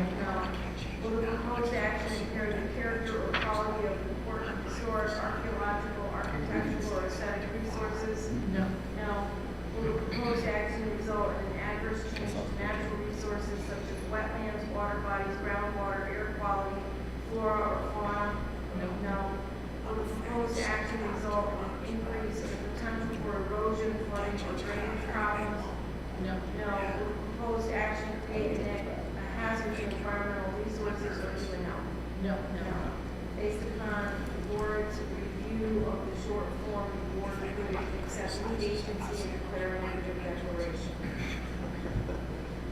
Then I'd like to make a motion that the Glens Falls Planning Board hereby accepts lead agency status for Mark Levac, owner of the property located, or soon to be located at 147 South Street.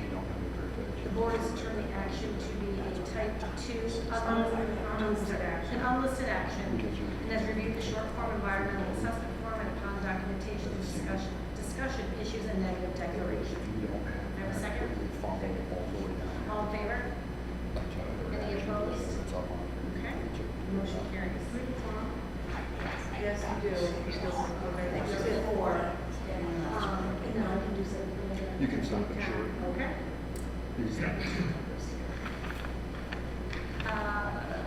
I'd like to make a motion that the Glens Falls Planning Board, acting as the Board of Architectural and Site Plan Review, hereby grant architectural and site plan approval for the projects identified as Site Plan 23-0011 and Architectural Review 23-0006.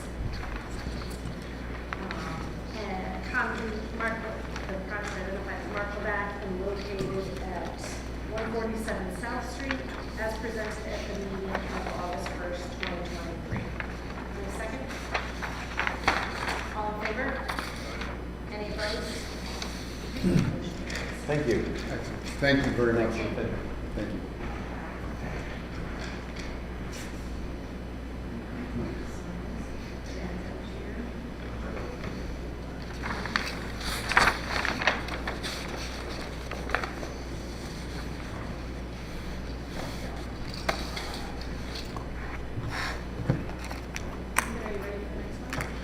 Okay, next on the agenda is site plan review and architectural review for Chris Patton. Site plan review is 23-0010. Architectural review is 23-0005. The property currently known as 3 and 5 West Washington Street. How's it going? I'm Chris Patton, with Patton Property Management and Development, and representing the project.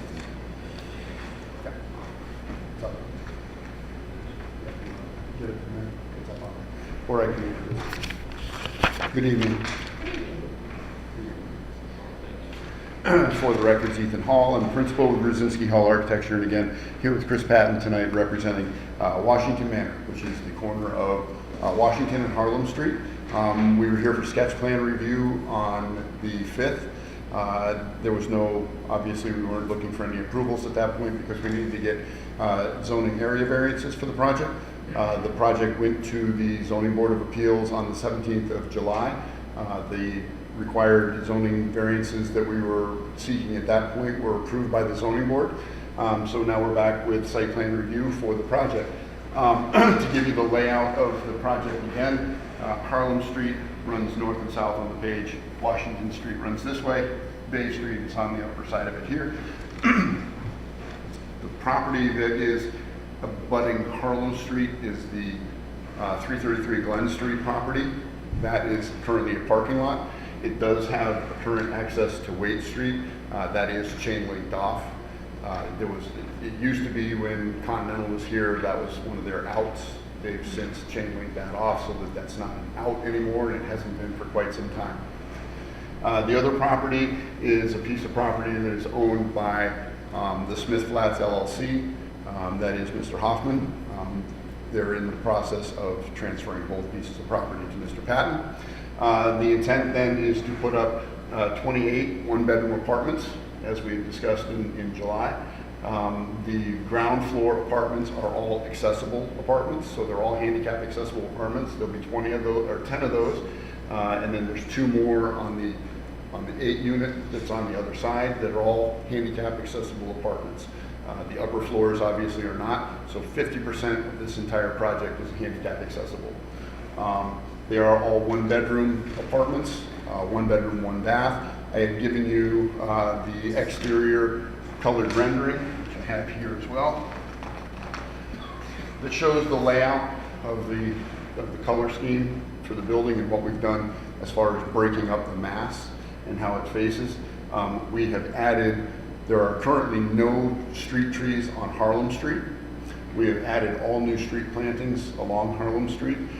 We've also used the foundation plantings as I have shown on both the front facade and the side facade. So everything that faces the street now has a landscape buffer on the bottom of it. All of our stormwater management from the roofs is contained within the drip edges. It doesn't get out onto the parking lot. We've actually set the building back from Harlem Street so that we provide a fairly significant grass buffer between the sidewalk on Harlem and the building itself. The parking lot is utilizing the existing entry off from Washington Street. There will be no parking on the Smith Flats area, and there is there's a row of trees that line I guess that's the eastern property line. There is a fence there now that will be maintained. I've talked to Chris about cleaning that up, getting rid of the low shrubs so that visibility to the adjoining properties can be maintained through there. We've got stormwater management that's on the back side of the building that will capture all that so there's no runoff from this property onto any of the other properties. We do have, there are existing dry wells that are in the parking lot that will be maintained. Those are actually going to have to be cleaned out and redone. We do have to add one because there's one that's in the middle of where our building is. So those are the items there. The dumpsters for the building are all the way up at the end of the parking on the Waite Street end. There is an ingress and egress easement for Waite House, which is on the corner of Waite and Harlem. That will be maintained, and it is on Mr. Patton's property. So that will be maintained, and that's actually going to be the way that Mr. Patton will get to the water meters and the water room for the building. That's on the north end of that building. I had given you some pictures of the property that he had done at Union Street. The interior pictures that I had shown you, the interior finishes will be very similar to what was done at Union. So they're very upscale, they're nice apartments. He's done a great job with everything that was done at Union Street, and we're headed in the same direction with this building.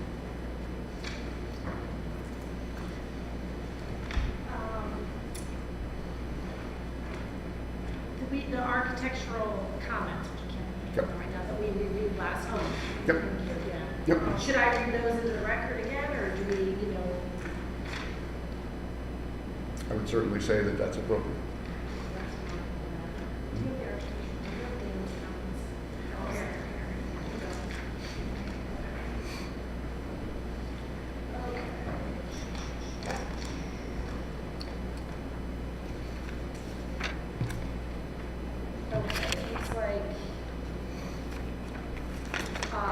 in the site in general, this is from our architectural development around, recognizing the size and shape of the site presents significant limitations, the close proximity of these two-story buildings upon the streets, walking pedestrians, and the otherwise open surrounding neighborhood. I believe the project will have a less than desirable contribution. Number 3, for site plan C1 should provide information about proposed exterior lighting. We can discuss that. Number 3, site plan, the disposition of snow storage or removal should be explained, which we did. Number 4, building exterior, architectural building plans, drawing A-1, and building elevation, drawing A-2. The 22-unit apartment building fronting on Harlem Street is a plain, long, flat, rectangular shape with no surface changes or articulations, surrounded by neighboring buildings of significant character. Changes in siding material offer some relief in the monotonous long walls and repetitious window arrangements. Hopefully, careful choices in siding color will help. The 8-unit apartment building fronting on Washington Street, being smaller in scale and with some surface articulation of the entrances, offers less impact.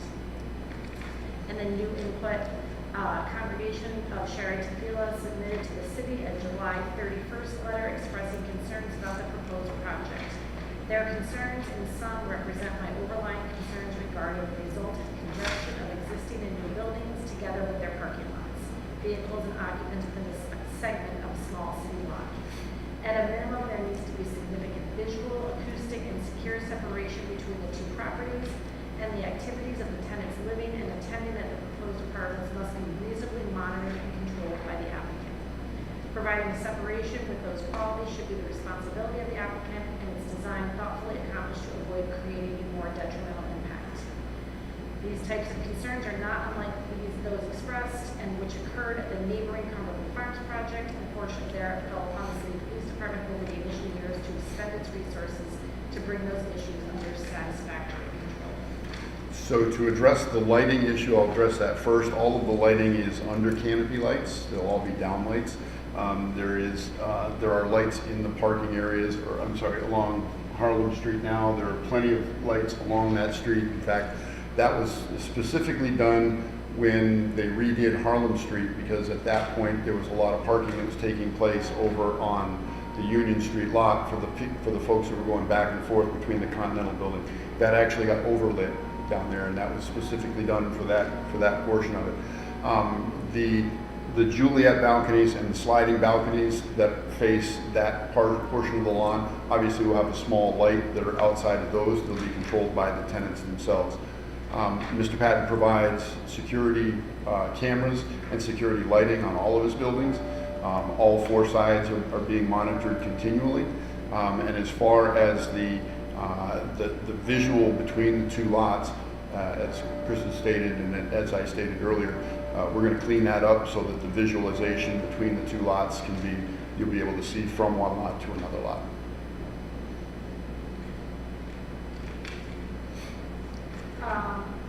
One other thing that was brought up at the last meeting too is the sidewalks.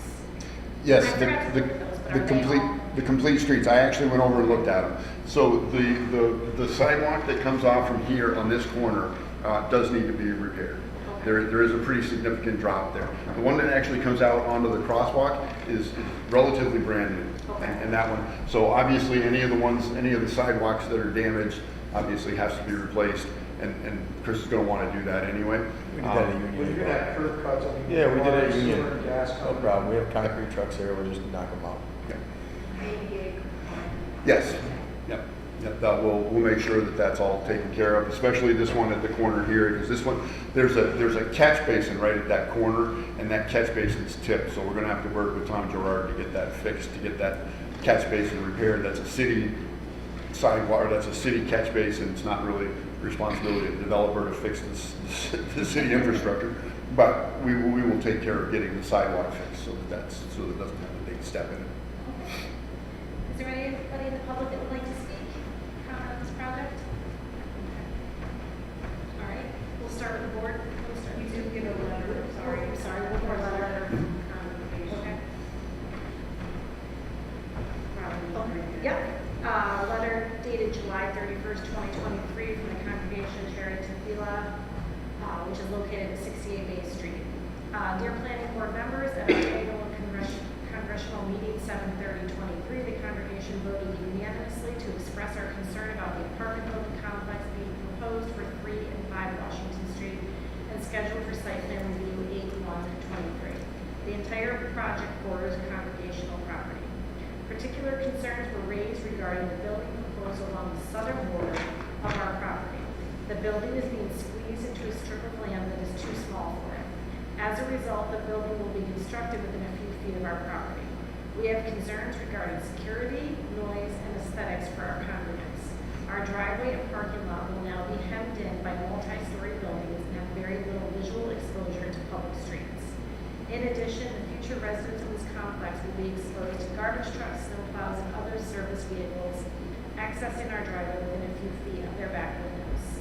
We urge the planning board to take a close look, particularly at the smaller of the proposed buildings as discussed above.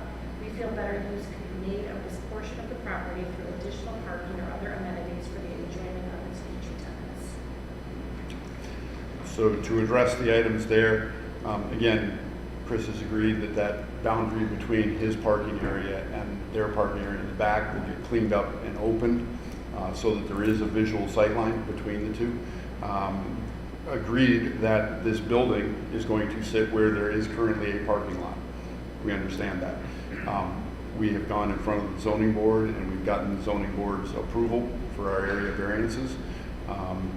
As far as the visual from the Bay Street corridor to the back of the synagogue back there, there's a huge cedar fence line, cedar trees that are along here. They've got to be all of 25 feet tall, and that really from the Bay Street corridor into the back of that building, that cedar corridor, that cedar hedge really blocks most of that. That's on the synagogue property. That's on their property. It's not anything. If it was Chris's, we would agree that we would take it down and plant something smaller to do that. Unfortunately, it's just not on Chris's property. He can't.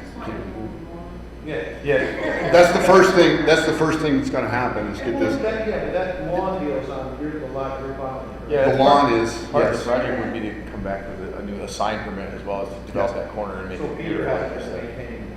Yeah. That's right. Yeah. Chris doesn't own it currently and can't own it until we get this taken care I of. guess I didn't understand, it says future residents will be exposed to garbage trucks, snowplows, and other service vehicles. The way I read that, Our driveway? the way I read that is that the concern there is the access to the driveway back here behind this comes right along the back of this property.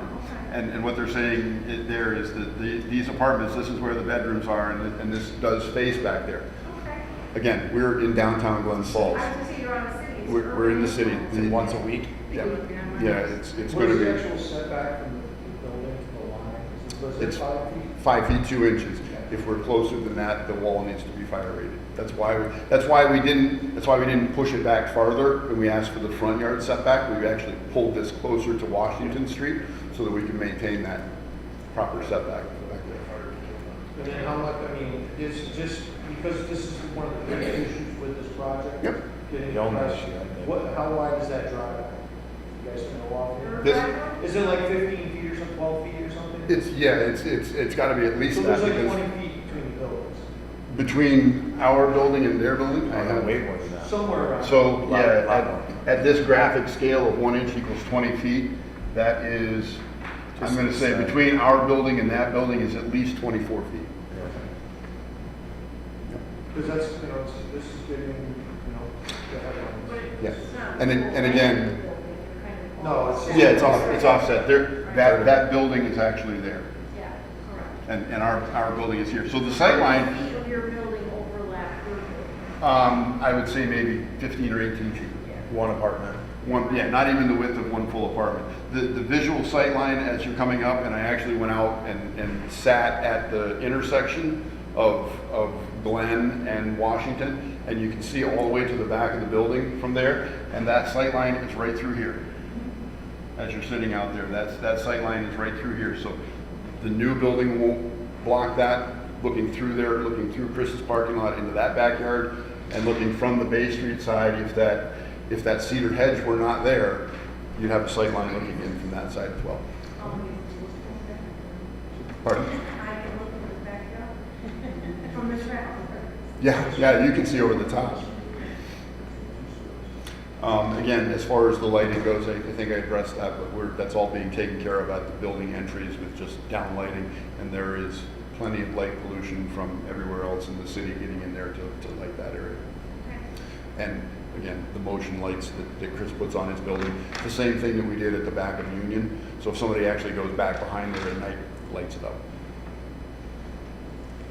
And that's been cleaned up great. I mean, the neighbors next door took down the shrubs along there. There's a nice new fence along the back.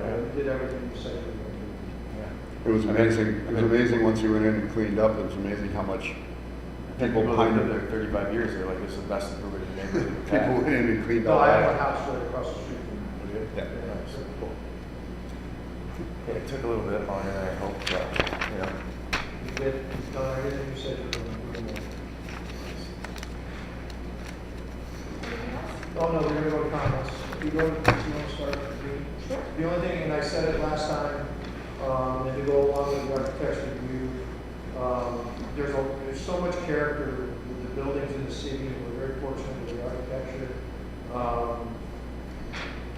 Just one big facade there, it makes it look like, I don't know how to term it, group home or some sort of complex type thing.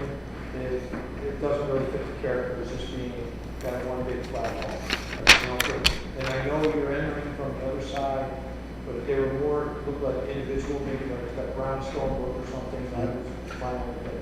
Yeah. Other than that, Which is really what we tried to do with breaking it up. We took the six, we took the three big blocks, and again, without asking for additional zoning variances to bump that building in and out. And the idea is to keep it back from Harlem as far as we could, to kind of keep that, because that is a narrow street, whereas Washington Street is parking on both sides, plus it's very large.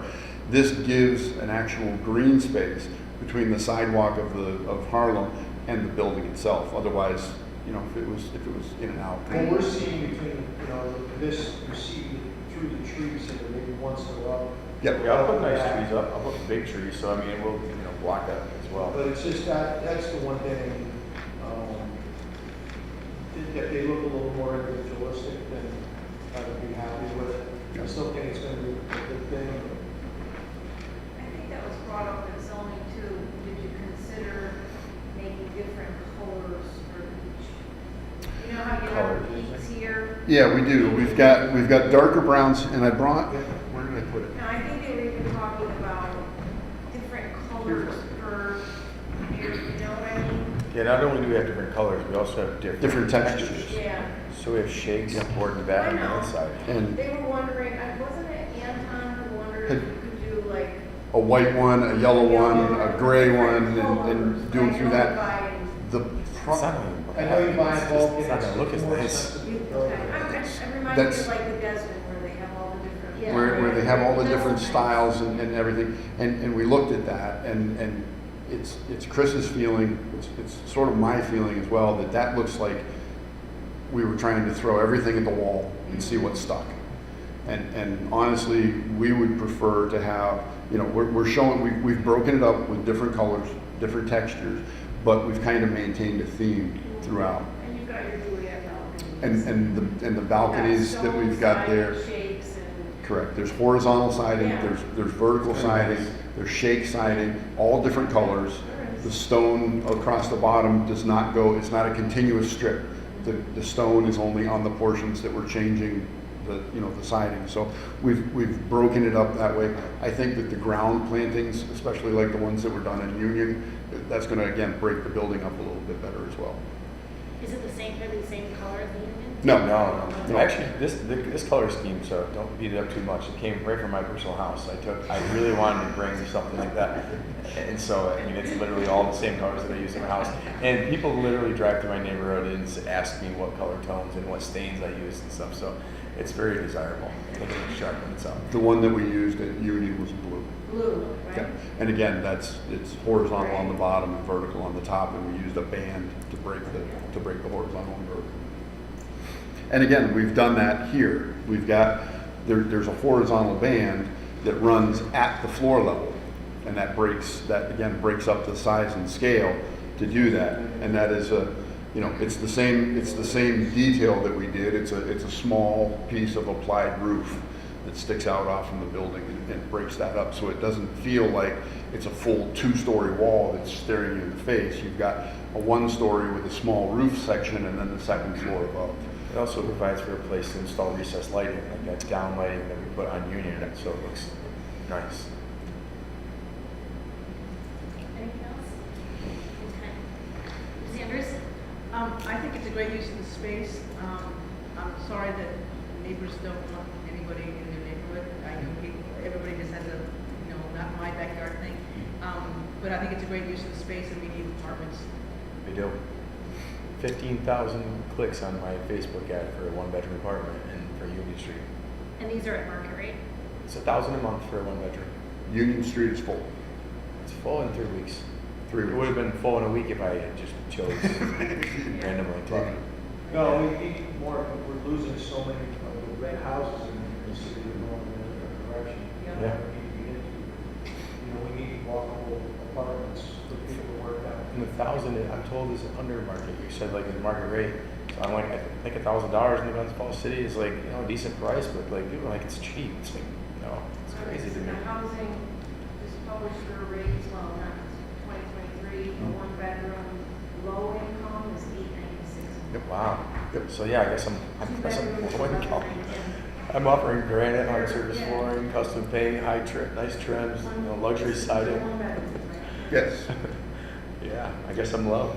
Yeah, but you know what, we're happy with it, you're getting good people. Yeah, And We're getting nurses, retirees, police officers, it's working for everybody. Yeah, it's great. Mr. Lampier? Yeah, when are you putting the pickleball court in? We have room for a pickleball court. How big is the lawn, by the way? How deep? So it's 20 feet from the face of the building to the setback, and then it's another probably 2 or 3 feet from the property line to the actual sidewalk. So we're somewhere between. It's really kind of convoluted because the way the property line runs and the way the sidewalk runs are not quite parallel to each other. So it's somewhere between 20 and 23 feet. And then it would be also my intention to put the same black type of wrought iron or aluminum style fencing, just to stop any through traffic from there. And I know the Way House doesn't want any additional through traffic, but Yeah, we'd be sure. putting a 3 foot, just a separation fence That's what along. that image was, right? Yeah. Just makes it look nice and well kept. Yeah, I think it's a need for Glens Falls, that type of house. I don't think it's gonna be a bad situation by any means. It's good. Thank you. I had the same thoughts as you. I feel better now that you explained it. There's going to be a lot of greenery and stuff like that. I was sort of hoping to for something funky with different colors. But I understand exactly where you're going, and I do like the different textures and all that. So I think it's going to be a nice project. Excuse me. And I'm sorry that the neighbors are upset, but it doesn't sound like there's much that can be done. We've tried to mitigate it as best we can. It sounds like that. No matter what you build in your block, And the zoning. Single story, if it's a two-story. Correct. The zoning actually, the zoning in that area actually allows for 6 stories. So, don't think about it. Exactly, you could go up 6 stories and then you need a garage. That's exactly right. I mean, nobody wants something right in the backyard. I think it's. It matches the neighborhood as far as other two-story houses down there. I mean, it matches the neighborhood heights rather. Yeah, It's a good use of the property. Thanks. With respect to seeker, I would classify this as an unlisted action. The board is required to review the short environmental assessment form. Number 1, will the proposed action create material conflict with adopted land use or zoning regulations? No. No. Will the proposed action result in a change in the use or intensity of land? No or small impact. Okay. Will the proposed action impair the character or quality of the existing community? No. No. Will the proposed action have an impact on the environmental characteristics that cause the establishment of a critical environmental area? No. Will the proposed action result in an adverse change in the existing level of traffic or affect existing infrastructure for mass transit, biking, or walkway? No. Will the proposed action cause an increase in the use of energy and fails to incorporate reasonably available energy conservation or renewable energy opportunities?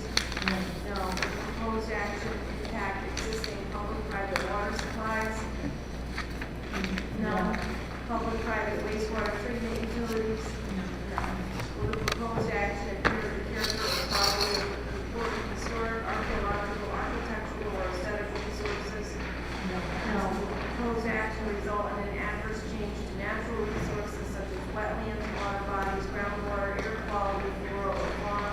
No. Will the proposed action result in an increase in the potential for erosion, flooding, or drainage problems? No. Will the proposed action create a hazard to environmental resources or human health? No. Based upon the board's answer to part 2, the board could declare lead agency and issue a negative declaration as an unlisted action. Okay, I'd like to make a motion that the Glens Falls Planning Board hereby accepts lead agency status for Chris Patton, owner of the property to be located at 3 and 5 West Washington Street. The board has determined the action to be unlisted action and has reviewed the short form environmental assessment form, and upon documentation and discussion issues the negative declaration. Second?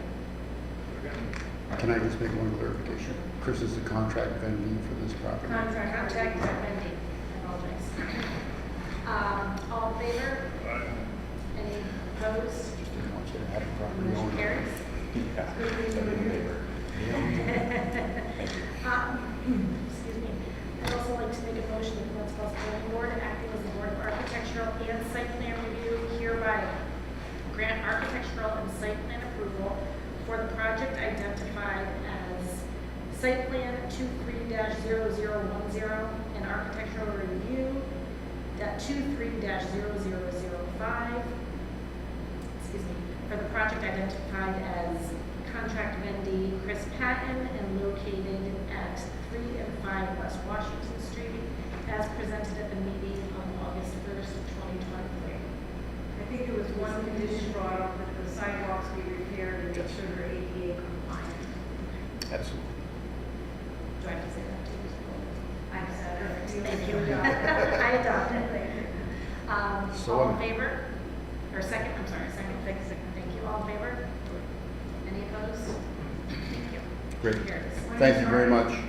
Tomorrow. Yeah. So Before the snow. What's our time frame?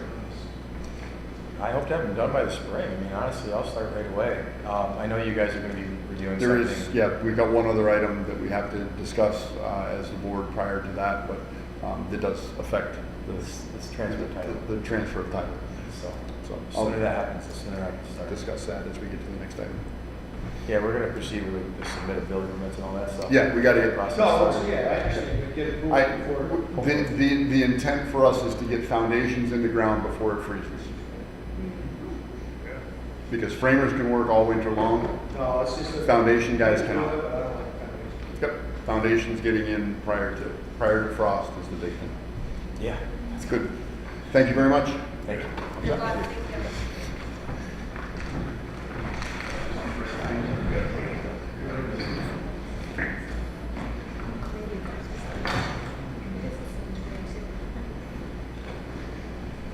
Thank you, Ms. Murray, appreciate that.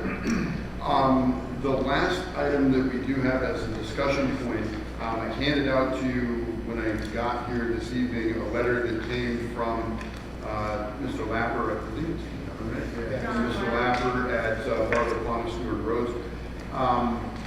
The property at 333 Glens Street is one of the, obviously, property owners for this last item that we talked about. They are also owners of several properties around that area that have been put up for sale.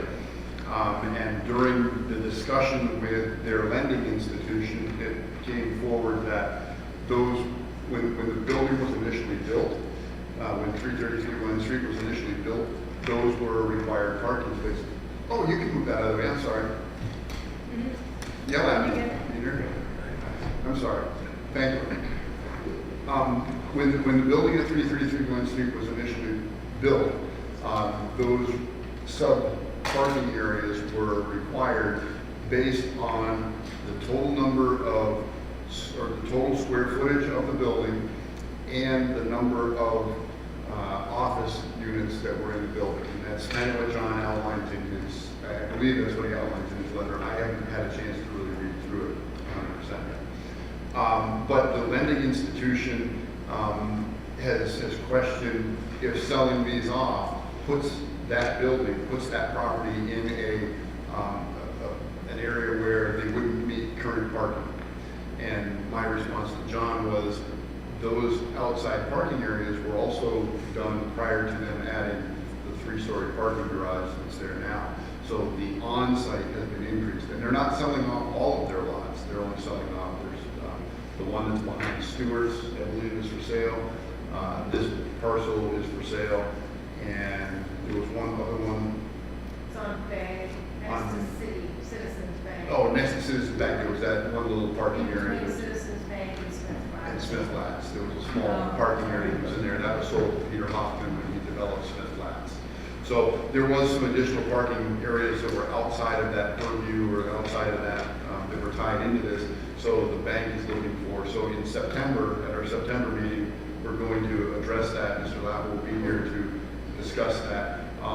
The issue that, or the item that he brought up was that it's based on commercial property within the city, the city's parking requirements are one space for every 300 square feet of commercial space, and then one per each employee or something to that effect. But this building really doesn't have any commercial space per se where the general public is coming to come into there.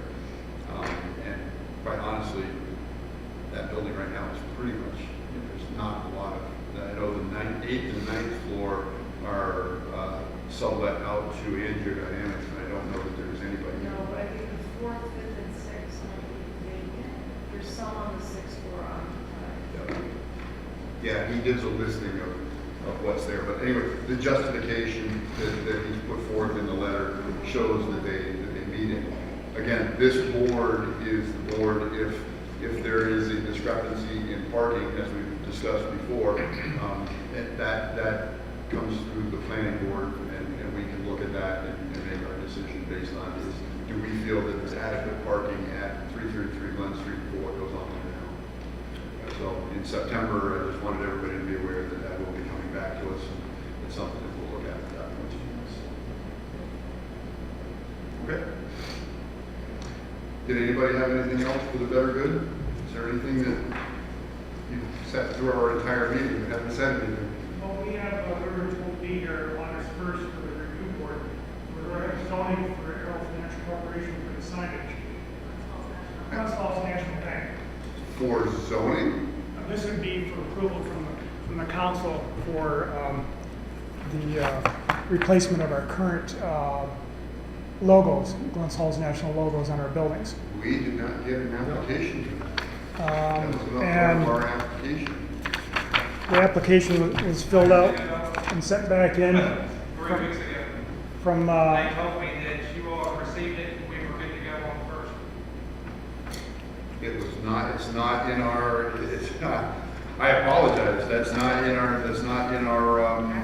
yeah, there's nothing in our agenda, there's nothing in the legal. we had at a certain time period that we had to have the material in by in order to meet the August 1st deadline. Correct. In order for today's meeting, we're informed to be here at 4:45. Do you know what date it was turned in? The 19th, The 19th? You know what the date it had to be? they told me the latest was the 20th. It was the 20th was the last date that it was available? Yep. So that should have been the 6th. say what time, or there was 19, and if it's after a certain time, it can't. I had it there at 11:30. 11:30. Yeah, I even called, I can't remember the one change. I apologize. It did not get to us from our code enforcement office. The building department did not get it to us. We don't have, that doesn't even look familiar to us. There was nothing in our packages. Nothing of this nature that looks familiar on that? No, that I picked up. Would you, in benefit, since you're here tonight, would you like to let us take a look at it? Can I get a copy too? And we'll, we can't take an action on it because it wasn't legal. Do you have the legal notice? Don't mind sharing. No, we can start with it. Can I get your copies, please? Do you have So they just kind of want to be doing the bank. No, we're trying to run it. You did make it look nice over there, even though we had to take the tree down. the tree was actually going to be wasn't it? Well, it broke, yeah, one big branch came down. The tree was starting to break. Such a great tree. Instead of being a huge hazard, Yeah. we decided to take down before it fell. Everybody in South Street. Yeah, I understand. Damage or something. The building's beautiful. Because that doesn't actually have to be legally active. Yeah, sign it. Sign it. It's just- cheaper than sketch plan. No. So what I would like to do with this, and again, I apologize on behalf of our planning staff, which is skeleton at this point. What I'd like to do is treat this as a sketch plan review. We can give you our input tonight, but because it wasn't legally noticed, we can't really vote on it. We can't take an action. We can give you an inference that whether or not we think this board has any issue with it. Okay. I'm sure you're looking towards purchasing materials and getting people up and running and stuff. We can tell you that at our next meeting in September, we can vote on it, we'll put you on first on the agenda to make sure. I would think that if you get a positive feel from the board, then I would think you could move forward with making your orders and things like that. We just can't act on it because it wasn't legally noticed. Okay. I apologize on behalf of our staff for that. So please, why don't you present, give us a presentation and tell us what it is that you're looking for. And by the way, I'm Brian Murphy with Glens Falls National. Yes. Okay. And our proposal is to take the current signage that is on the building and replace it, because that's not our current logo. It's an older logo that was put together by just lettering. We're also proposing to changing out the antiquated time and temperature sign on the corner of South and Glen Street. It's very hard to get parts for that. And also putting a directional sign in the lot in the back coming by Elm Street there. Okay.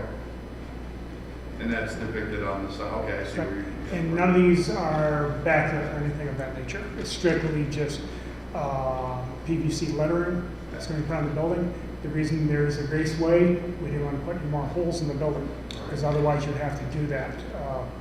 The removal of what's going to be on there right now, we are going to match by paint or by chalk in order to match the holes that are in there. We'd have to drill multiples of holes and look like Swiss cheese. You don't want that. Yeah, no, understood. So it looks like then, and Karen, you can correct me, step in and correct me if I'm wrong. This is really You're just replacing what's already. We're replacing what's currently. replacement of signs that's already. But the square footage is actually going to be smaller because of the font that is changing over the logo. Right, and the fact that it's a closer, Yes. the spacing is not as wide. So what's on that building right now on the front is around 43 square feet, and we're actually going down to 39. Right, so there's Did you fill out a sign permit? I did. Yes, we have everything filled out. We have the application, the longer one with the environmental plan. Yeah. And then, so really the only new signage is the wayfinder sign. The wayfinding sign in the back of the building. Correct. And that's- Correct. And that's really in the grass area that's in the parking lot. Correct. Yes. Out back, Correct, correct. And then changing out the sign. Does the sign that's out there now, it used to spin, right? It still does. It still does? Yes. Still does. Well, Will what's the going to new- have to happen is it's going to have to be stationary. The new one Yes. is it's not gonna move anymore. Correct. Because I know there was a while, I used to work very proud, I worked at 21 Bay and my office looked right at that. And I know for a while it had stuck. So, I know I can imagine, as you say, getting parts for that now. I worked at 21 Bay I started there in 1986. So I can imagine 40 Gotcha. years on, we're getting into not being able to get parts They for it. filled out a site plan review application, and this is not site plan. As far as sign. They told me to. They told you. Do you have a sign permit application? That's the one she sent me over and told me to sign or fill out. Didn't we fill out the original one? Sign? Yeah. Okay, I don't think this is the right application, and what I'm saying to you is because you are replacing existing signs that you may have already gotten approval for, you may be able to just go to the code office and meet with Philip, Okay. and you may not need to come here again. You might be able to just get your permit. Okay. Because you've already had approval for these. Yeah. The only one, if you're adding the one in the back, And you likely have enough frontage because of all the different parcels. Correct. That these are, as far as, and anybody else, please chime in. This to me is the same as the directional signage that we just reviewed for. Correct. It's within your site, it's not outside, it's not trying to attract attention. It's, when somebody's coming there, you're going to this building for this, or you're going to this building for Yes. this. It's more of a directional signage Yes. within the lot. So, I think my feeling, and anybody else, please chime in. I think that that's something that can easily be approved by the code enforcement office. I don't think that needs our approval. What I will say to you is if you want to reach out to Philip tomorrow, my office is just up the street from his. Okay. I work with him very, very often. He can contact me directly. And Does anybody here have any issue with what we're looking at as far as that goes? He's actually the one that told me I had to be here. Tonight? Yes. Okay, so you've been here tonight. I did. So just for clarification, it's just at this one property? Yes, ma'am. Just Yes. the front and the back and that's it? Correct, Okay, correct. just checking. Where the existing signs I mean, are. I see your signs all over this county, so. Yes. Dublin County. you know. Strictly here at 240 and 250 Glen. Okay. I think you're just replacing, so Yes. I'm not sure you have to come back. Right. What I would This is do, determination. yeah, what I would have you do is go down and set up, just ask Philip to contact me when you're there. Okay. And I think I can likely walk him through. This board has no problem with what you're proposing. I think it's our feeling, I think it's the feeling of the council to this board, that these are replacements of signs that you already have approval for. I think that what they looked at was, these are big signs, but I think based on your frontage and the amount of frontage you have, you probably allow that amount of signage. I think the reason why they told us that was because 240 was its own entity at one point, 250 was its own entity. They didn't combine them together and use the total square footage. Correct. And I think now, you can do that. You have a front, a back. Yes. I think that, as far as I'm concerned, and I think as far as the rest of the board is concerned, this is replacement of what you already have approved. Okay. So my recommendation would be to go talk to PJ, ask him to, while you're there, to contact me. Tell him that I told you to get in touch with me, and he can get a hold of me by cell phone. But it's this board's feeling that these are replacement of existing signage. Okay. And that the directional signage that you're asking for is just that. Correct. Directional signage within the lot, and I don't think that anybody on this board has an issue with that. Okay.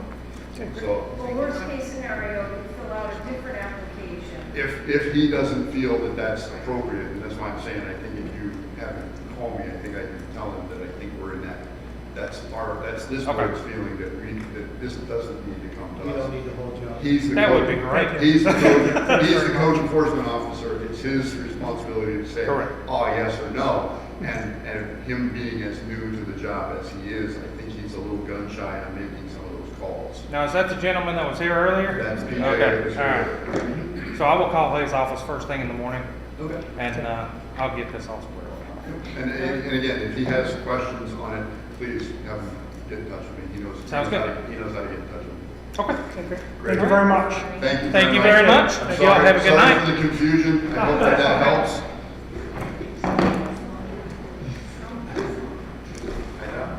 I wish that we had known that earlier. I would have gotten out of here before you had to sit through all my BS. It's all good. We learned a lot. I would make a motion that the Glens Falls Planning Board hereby adjourns the August 1st meeting. Does anybody have an opposing opinion to that? No? Let's get out of here. Can I get a second? Second. All in favor?